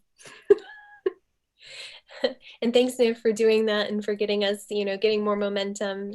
Big thank you to both you and Nayla Benet. Excited for that. Excited for us to have more social media presence and to be out there for people. Super, super happy. Yeah, right? Yeah, totally. 2 thumbs up. And if you ever want to spotlight pets on social media, we can do pets of USM just so they feel represented when they're not necessarily welcome. You totally could. I would go downstairs and everything. I'd get both cats in on the action. And then real quick, I wanted to turn it over to Laura. Tell us about our wonderful grad breakout. Okay, so we talked mostly about COVID-19 and mental health. We're talking about schools reopening in the spring and kind of consensus from the students as to what they're looking at. Michael McGee said majority of students prefer it virtually, and there were some concerns with community spread, but a lot of the other campuses are planning to open as normal. And we got a lot of good information from Jo. She was saying that most campuses planning to open in the spring except Towson, and they're signing on to this new database where students will have more freedom and flexibility to get their COVID testing prior to returning, so they can get it at their local CVS and not have to worry about doing that at school. And see, Marissa Booth brought up some good points about communication between the students and saying that transparency is an issue. Transparency and communication is desired. So however things progress going into the spring semester, we really need to make sure that we're pushing any information that we get out to our students and making sure that everyone kind of understands what's going on as things are changing constantly. We also talked about mental health, dealing with COVID, and students aren't seeing resources necessarily that are being pushed out at the bigger level. They're getting resources from their individual programs. So really want to push communication amongst your campuses and not just assume that, if we put something on the USM site, people are ever going to see it, because a lot of your students in your individual programs might not be paying attention to the bigger school mail. So increased communication there. And let's see, and the NAFSA proposal, we talked about that. And the importance of voicing your comment there. I did post some links, and I know there's email being sent out. And the more comments, the better, more individual, unique comments to really, and to make sure that any international students that are possibly dealing with this communicate with the international office now so they can deal with their situations. And whether or not there's a change in the status, we need to make sure that we're communicating with our students that we know that nothing has happened, but we're on top of it, continuing to tell them, even though there's no change, we know that there's no change. But just like I said, communication has definitely been the theme overall in our breakout session. You didn't say how much fun we had doing the video. Oh, that took a really long time. How many grad students does it take to say one sentence? But it was a lot of fun. Yeah, so that's a really good icebreaker for future if we ever want to do like a USMSC video. Thank you all. So now we'll open it up. If there's something that has gone on at your campus that you want to talk to the group about, please do feel free to bring up at this time. I will say we will now, as a part of this conversation, if you feel ready, if you feel like you've heard something and you know someone who would be a great committee chair and you know of a committee that we should have, if we form those committees today, those committees can start to gain momentum, right? They can start to be on board and start to do work between now and November. If we wait till November, similar process, the committees will start to work in November and be ready to start sharing stuff with you all in December. So basically, this is open now for committees if you all want to talk about forming a couple committees or for other campus issues that have not yet been discussed that you'd really like to bring up. Annie, this is Yvonne. May I also add, the Youth Advisory Committee is looking for 2 students from the ages of 18 to 22 to serve. So we can also add that in to if someone wanted to join that way we can get those names over. Thank you. Totally. Did you need me to explain what the Youth Advisory Committee was, or? Yeah, so the Youth Advisory, I see Paige, she's like shaking her head. The Youth Advisory Committee is the Maryland Youth Advisory Committee. So pretty much is students 18 to 22. I think the age range should go as like teens, like 14 on up. Like you don't have to be super involved into your school, but just to kind of understand where youth are, what they need from the institutions that they are at. And we can give you more details later, not to tie up too much of the time. But if anyone is interested, myself or Arsalan can assist you all. And if you send something in the chat, we can get right back to you. And I'll send my email in the chat as well. Thank you. Oh, I have a question. So I know that we're trying to form committees today. What if someone wants to join, but maybe later on, like next month at the next meeting? Can they? Totally. Yeah, 100%. We actually have a whole list, so you all know. There's a whole list just composed of people who've either proactively reached out to us and or people who nominated themselves for directors and were not selected this go around, who have already written us. And so we have an ongoing list that have said, if you form a committee about COVID, I'm in. If you form a committee about mental health, I'm in. If you form a committee about student fees, I'm in. So we have this list. So if anyone has a committee that they're really like, I want to do it, but I don't know if we have the manpower, we have this ongoing list. And if you bring up a topic that I haven't seen come up yet, I'll let you know, but many topics have been brought up. And you said normal students, they can also join committees as well, right? 100%. Yeah. So that whole list is a whole list of folks who are not USMSC members. And we view that, I think, as a positive because it's getting more people. Again, it's growing our community and growing our outreach for people to get that experience and to be able to say, yeah, I helped, do this specifically for mental health or specifically for MCE or whatever the case may be. Annie, can I propose one? Yes. Go, Dan, go. What do you think it is? I actually am not sure which one it is. You could do like 3. Is it for MCE? Nah, student fees. All right, student fees. Yeah, I think it's important that each of our schools get a better understanding of the process at each institution and start to benchmark against what each other's fees are, and then benchmark to comparable institutions as well to determine if what we're currently doing is the most beneficial route. Definitely. Great idea, Dan. I have not done this before, so if I do this wrong, someone please correct me. Do we have a second for having a student fees committee? I'll second. All right, thanks, Ashley from UMGC.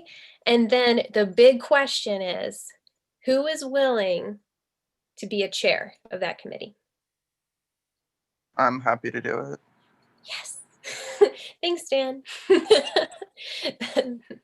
So excellent. So so we can consider that one. So we have our first committee. Huzzah! Yay! I'll do one of these.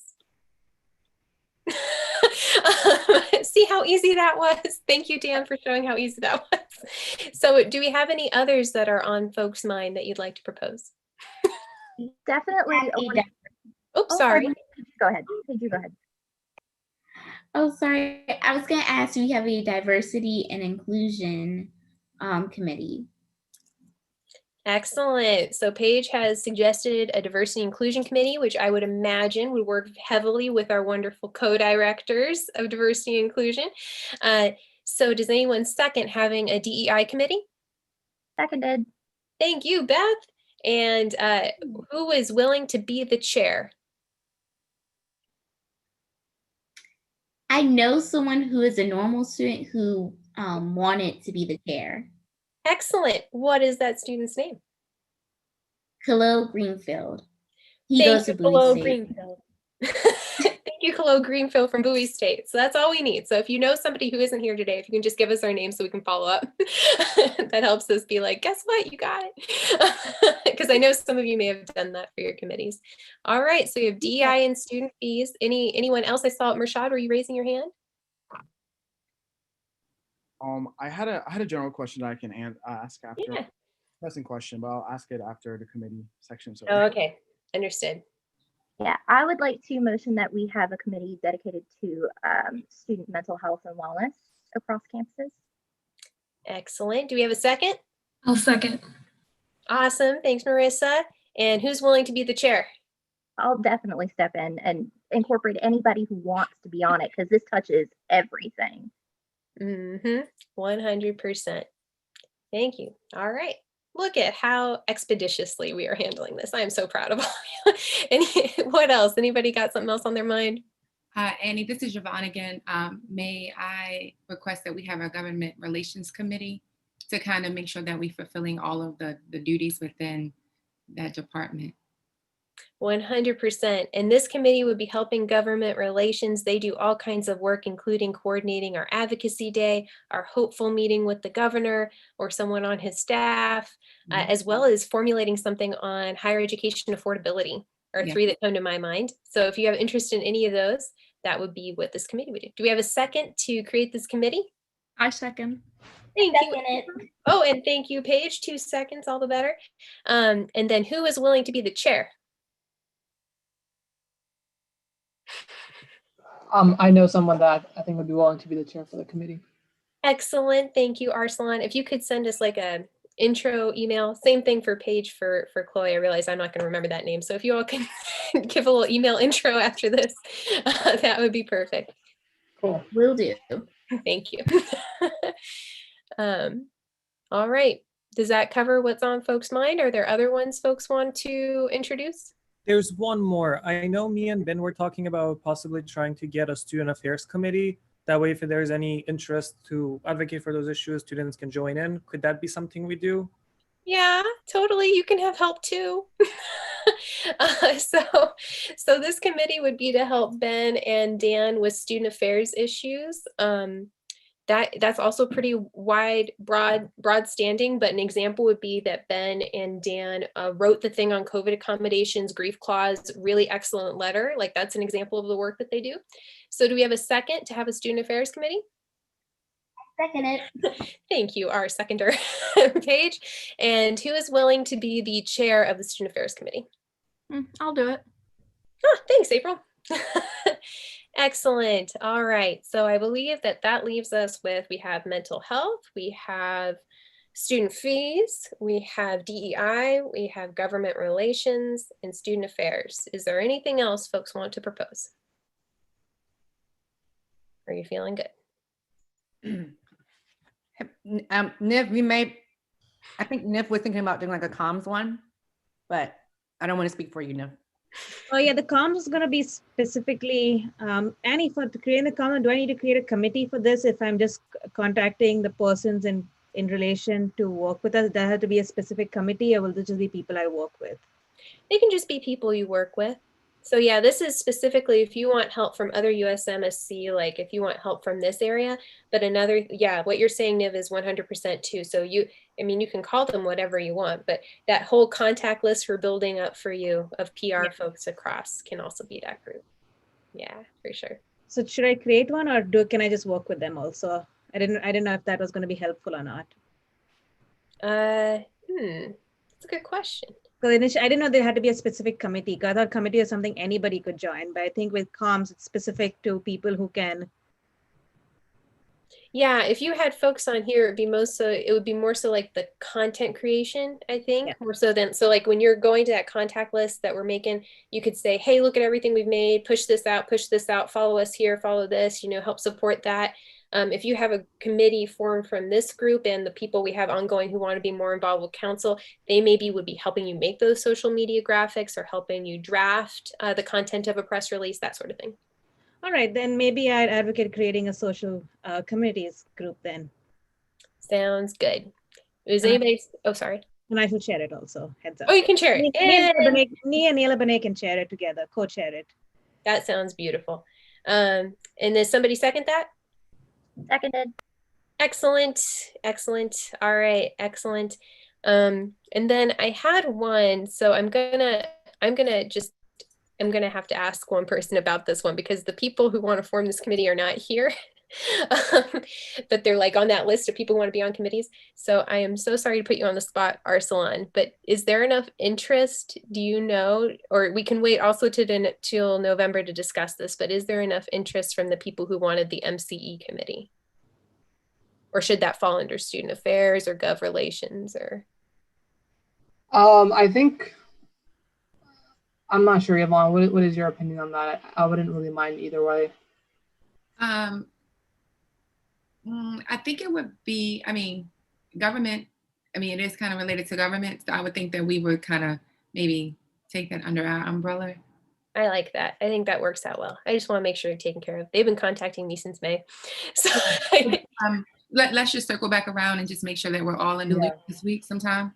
Yeah. I sent you an email, Yvonne, so. Okay. That sounds good. Yeah, and I can put you in touch with Ben Bateman and a few other people who've been writing me. So that'll be good. Cool. Sounds good. Thank you. Well, y'all, that was a pretty full slate of committees. So unless you feel like something's missing, or you feel like it could be taken care of on one of those others, we have that's a lot. Yeah, I think one of the things we might need to address is sort of next steps about actually getting together as committees and agreeing, do we want to have a shared folder on Teams for each one of these for people to access? And just after this meeting immediately, do we want to send out a message to people who are just on this call, work that structure out, and then expand it to whoever we need to before the next meeting? Yes. Yes, we will help with that. So it'll be a little bit different this go around because we have, I think 3 of those were directly related to directors.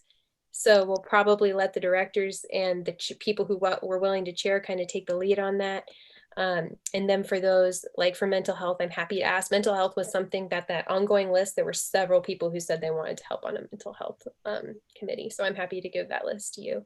And I think some of them mentioned student fees to Dan Alberts. So that's good too. Is there anyone that would be willing to work on the government affairs committee? That one was newer for me today, but I'm hoping some people on this call. Can I be a chair and still work with another committee? 100%. Awesome. Yeah. I figure you all know your time management better than any of us could ever guess. So anything you want to help with, I trust you. Annie, may I ask a question? Sorry, sorry, Paige. You can go first. Oh, I was just gonna ask, is there a limit to how many committees we can help on? Because I'm interested in like a whole bunch of these. So There's no limit, Paige. perfect. And if you have people on your, so like, Beth, when you get to know the other folks who are interested, you can ask them, you know, to go out to their schools. And now that we know what they are, what we can do is like the central exec is we can do one of our beautiful forms. I know you love all of our forms, but we can do one to start getting people to put more in there. We do those so they're streamlined. I'm sorry, there's so many forms, but hopefully they help.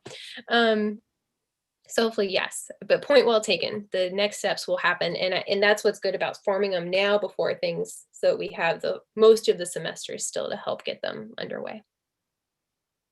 Are there other issues? I just have a question. Oh, yeah, sure. And this doesn't, I don't want to tie up the president's, vice president's time. Maybe the co-directors can meet following this meeting. We can set up something that we can kind of make sure that we're in alignment for what's the takeaways from this meeting. So then when we meet again in 2 weeks, we have our meeting with you guys, we can kind of streamline things. If that's okay with everyone's schedule, just some time we can go on when to meet to figure out a time for everyone, all of the directors, just so we can make sure we're putting committees into play. We're getting the chairs filled, things of that sort. Definitely. And that reminds me, Yvonne, I'm pasting it in the chat right now for everybody too. This is the spreadsheet that we really hope, it's been out in email. We're sending it in the chat. Please put your people on there. Okay. That means your PR person at your government org, your student affairs person at your government org, your gov relations person, and your community, who am I forgetting? DI, and our DI person. Annie, since we already have a working list for communications and marketing, should those people just be copy pasted here? Yeah, they should be. Okay, there's just too many versions of this document going around. Yeah, there's two. Yeah. Huh? Oh, sorry. Should these just be students or can it be faculty or staff too? For which thing? For the spreadsheet you just sent. Oh, that's a good question. I never even thought about that. Because we don't, like at UMCs, we don't have, you know, we're limited with the number of positions we have. That is super fair. Like, is there a person that you all usually send your stuff to so it gets out? Yeah, we have like the person in charge of the website, for instance, but like I can think of certain people within admin that would be better, but we don't have certain students that do each of these things. Understood. And I know you're not alone in that. I know just by looking at all your all's websites that you are not alone in that. So yes, if you are from a place that doesn't have one of those positions, if there is a faculty or staff member at your institution you typically work with, so we can keep them in the loop. Good point. And if that's the case, please let them know what's going to be coming to them. You know, let them know that USMSC members are going to be in touch with them. I'm glad. And I mentioned that because I was about to pop up and say, no, just students. But if that's what needs to work for some of you, just make sure the faculty or the staff know that students will be contacting them about USMSC work related to XYZ. So, sorry to interrupt. I have a question on that as well. Looking at the spreadsheet right now, it has our VP of Student Affairs listed under Diversity, Equity, and Inclusion. We just formed a Diversity, Equity, and Inclusion Committee on our SGA. Would you prefer that chair there, or would you prefer to keep my VP of Student Affairs? I stay away from the vice president, y'all. That makes me nervous. I'm gonna pop back up with that. So, you know, maybe to the extent that's possible, even if you don't have that position or, you know, you don't have a diversity position on your student government, if you can find someone who has an interest, who would be willing to be the liaison, that works. If you do have a staff member, but the vice president level, provost level, that makes me a little nervous. So be cautious with going to the staff level. And even if you don't have those positions, consider the topic more than the position. And if you have folks who would be interested in serving as your liaison, we'll call it, to USMSC on these different topics. say something? So this past week, me and Tangela, we actually reached out to all 15 institutions, and Frostburg actually gave us a name. So I think we just have to get back out to them. If your VP gave us their email, I think you're from Provost that gave us your new D&I person's name. So yeah. Did you use our list page to start with? Whoever you contacted? You said you spoke to the institutions. I said you said you spoke to the institutions about, you reached out to the institutions about diversity and inclusion. Did you use who'd you contact broadly? Like, how'd you get that list?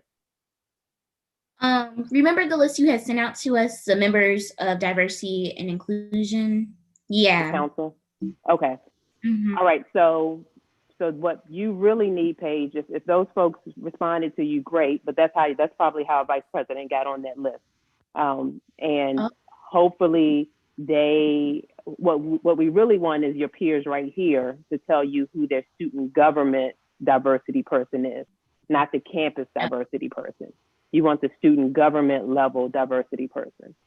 So, so you know, no biggie, but those vice presidents and chief diversity officers wouldn't be the ones on the USMSC group. So again, Annie's link there is important for folks to fill out who you want to be the liaisons, because that's who Paige will contact or Yvonne will contact when it's time to talk about these issues from the student level.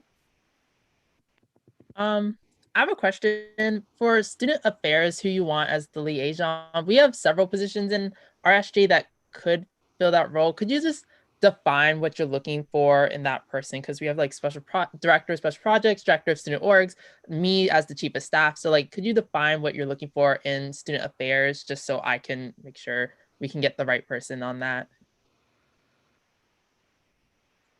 Yes, I usually let the directors say who they want to talk to. Daniel, do you have a preference? Whoever's the most passionate. I like that. That's a good one.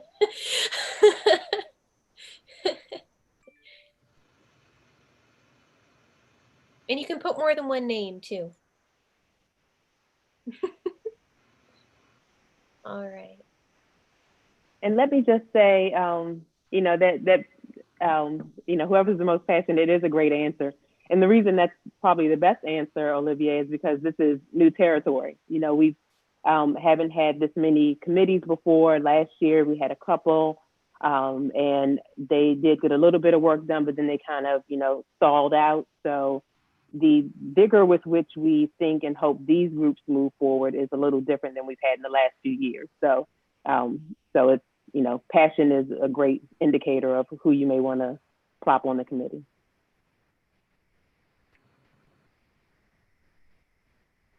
Cool. Good questions, everybody. Is there anything we haven't been able to discuss as of yet that's on your mind that you want to bring up, Rashad? I have actually a very pressing matter that I wanted to talk about. It's regarding the work of, you know, equity and inclusion and diversity that goes on at UMBC. You know, after the whole social justice movement earlier this year, we proposed new structures that solely focus on projects and policy changes that affect the way the UMBC goes about, you know, equity issues regarding equity, inclusion and diversity, and trainings regarding those specific areas as well. However, we're kind of at a stop sign right now regarding the executive order that was passed, I think a few weeks ago, which, like, you know, makes it harder for us to go about that training. So I was just wondering, how are your campuses going about that? Are we still, you know, are we still working on it? And I don't want to, like, you know, UMBC is like putting a pause on it because, like, we don't want to step on anyone's toes or, like, you know, do anything that's gonna go against the presidential order. But at the same time, I'm gonna speak personally. Like, a lot of the policies that we are, you know, pouring forwards in our inclusion council is really, really important, and it directly goes against, you know, what was said in the order. So I was just, you know, wondering how your campuses are battling that.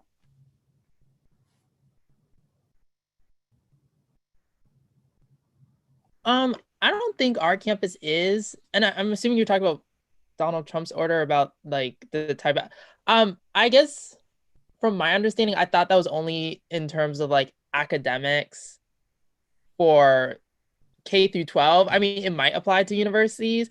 I was under the impression it was only for K through 12, but yeah, no, I haven't heard anything from anyone from our Office of Inclusion and Institutional Equity. So, but if I do hear something, I'll make sure DeGane brings it up next USM meeting.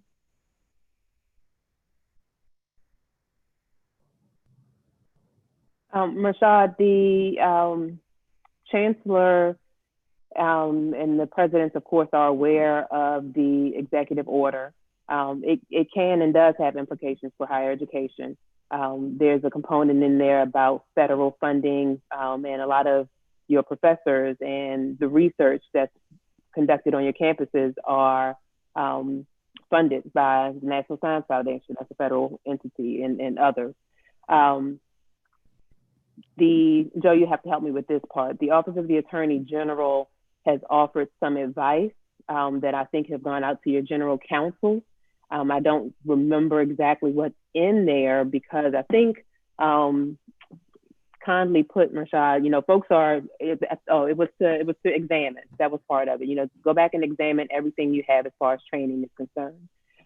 Because the executive order, which everyone should be familiar with, I'll try to find the link real quick, does talk about very specific restrictions on what can be included in the training. And so the Office of the Attorney General to your general counsels have asked that, especially for employee trainings and things of that nature, that folks go back and examine what they have to see if they are already over the line or not.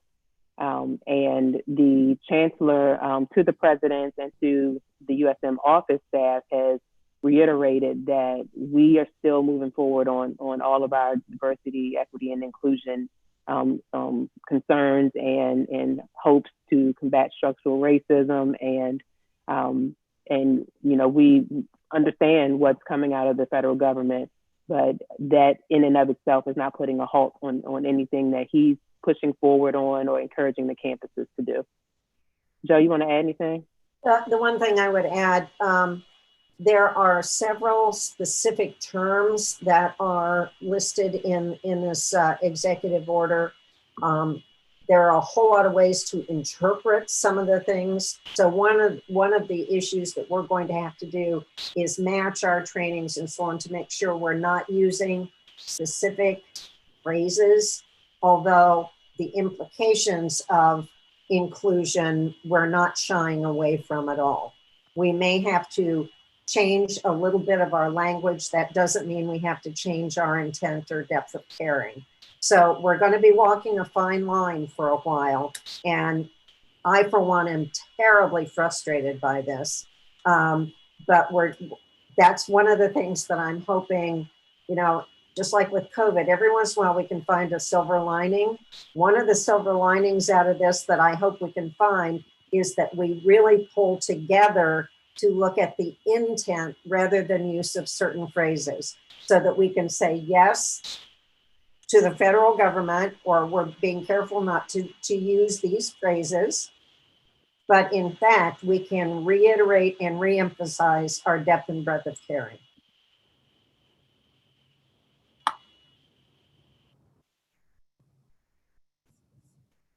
Thank you all. And I do want to elevate talking about the Mental Health and Wellness Committee as well, that acknowledging the unique needs and support that we can provide specific populations across the university system might be one way that we can also approach this, in complement to the Diversity, Equity, and Inclusion Committee. That there are ways of making sure that we're using positive language, but really focusing on, as Joe said, the intent of things.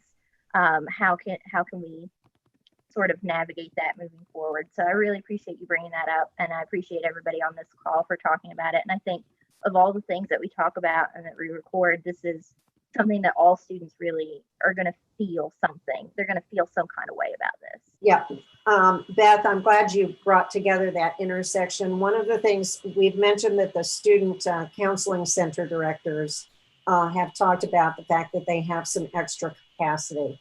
What they are very concerned about is the untapped individuals out there that are not coming to them, especially those in marginalized communities that would be reluctant to step forward and ask for help.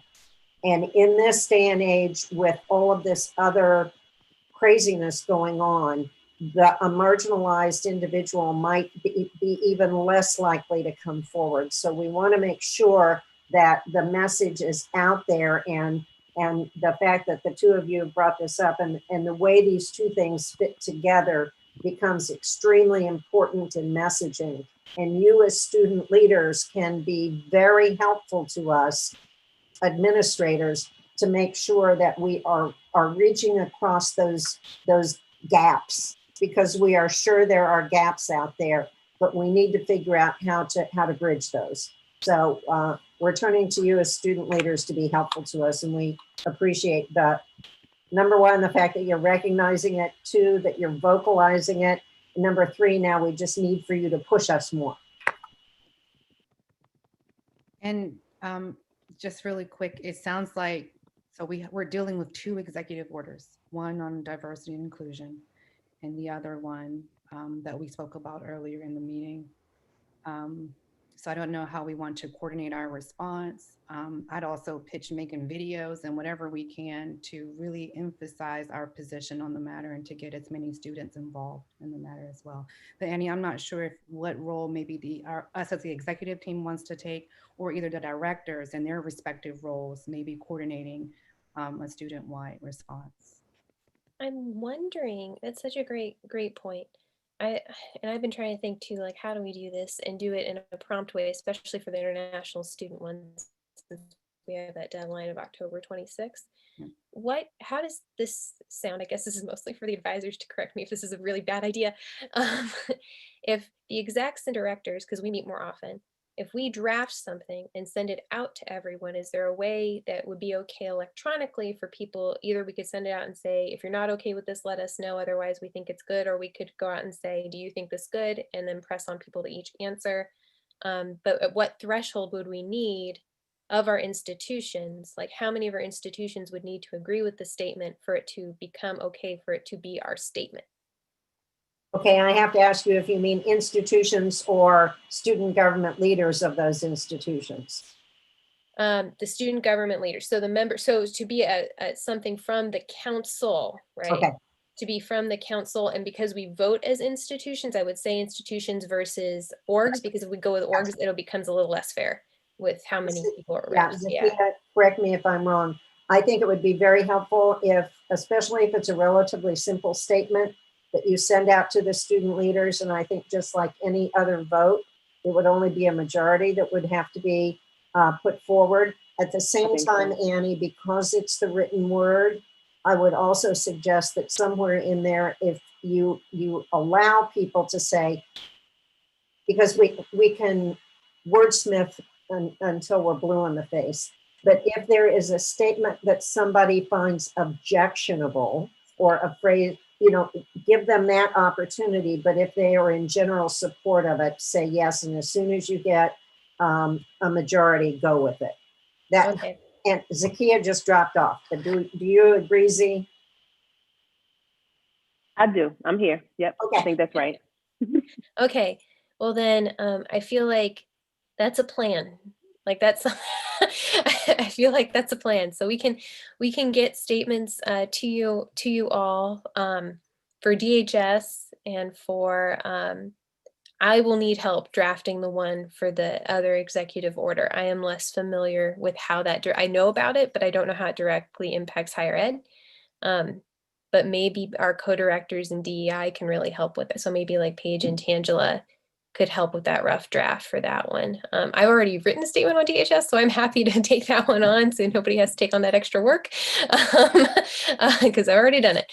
All right. And is there any other statement that people wanted to, the other one I would put out there if we think it would be helpful is I have done the background research and I could work with Beth now, as well as our student affair directors, on putting a statement out there saying anything that would help prolong flexibility for mental health services across states during the pandemic would be another one I would throw out from prior conversations. Cool. Did I forget one, anybody? We're good. That sounds like the a only lot. other one that I think is already in progress was the COVID accommodations and the letter that we wrote. Yeah. Well, that was 100%. And that's a thought too. We could send that letter in its final form to everybody so they can see it before we send it to faculty council. Yeah. So we'll do that, y'all. So when we have this ready, we'll send it, which I think it is ready, but we'll send it to you all to look at, and we're presenting, I'll at least present the messages where they're in, because I'm going to the faculty council tomorrow. I'll at least give them a heads up even if the full draft isn't ready, but if the full draft's ready, I'll present it. Cool. Thank you all so much. And oh my goodness, we are still on time. So I don't know how that happened. Whew. Okay. So if anybody needs me, I will hang out for the next 10, 15 minutes. If directors need me, if anybody needs me. Oh, Nib, yeah. My computer is being stupid today and did not take the screenshots. So for those of y'all who want, I really apologize. My computer is being somewhat I will not use on a public meeting like this, but if everybody who wants to be in the photo can just turn on their video for a quick second. I'll take one too, Niv. I'll do a backup for you. Thank you. That would be good. I sincerely apologize. I did not mean for this to happen. No problem, Niv. That's not on you. All right. 5, 4, 3, 2, 1. Okay. 5, 4, 3, 2, 1. Got it, and I got all the people. Yes. Thank you. Cool. Awesome. Well, I do have one confession. I have a confession to make to you all, which is I did not get the meeting minutes out for you to be able to approve them today. And that is totally on me. On that big long email, I forgot something. So I will get those to you all. I'll probably do a email by consent so that we can get that to a couple committees at the USM who've asked for them. But I do apologize. I will be better about getting those to you so you can actually look them over and we can approve them during the meeting. My apologies. With that, do we have an motion to adjourn? Motion to adjourn. Oh, look at all those seconds. All right, you all have a great rest of your weekend and week. And you know where to find us if you need us. Thank you. Bye. Bye. So Annie, yeah. I just had a question. So Khalil, he just got back to me. He is very excited about this position.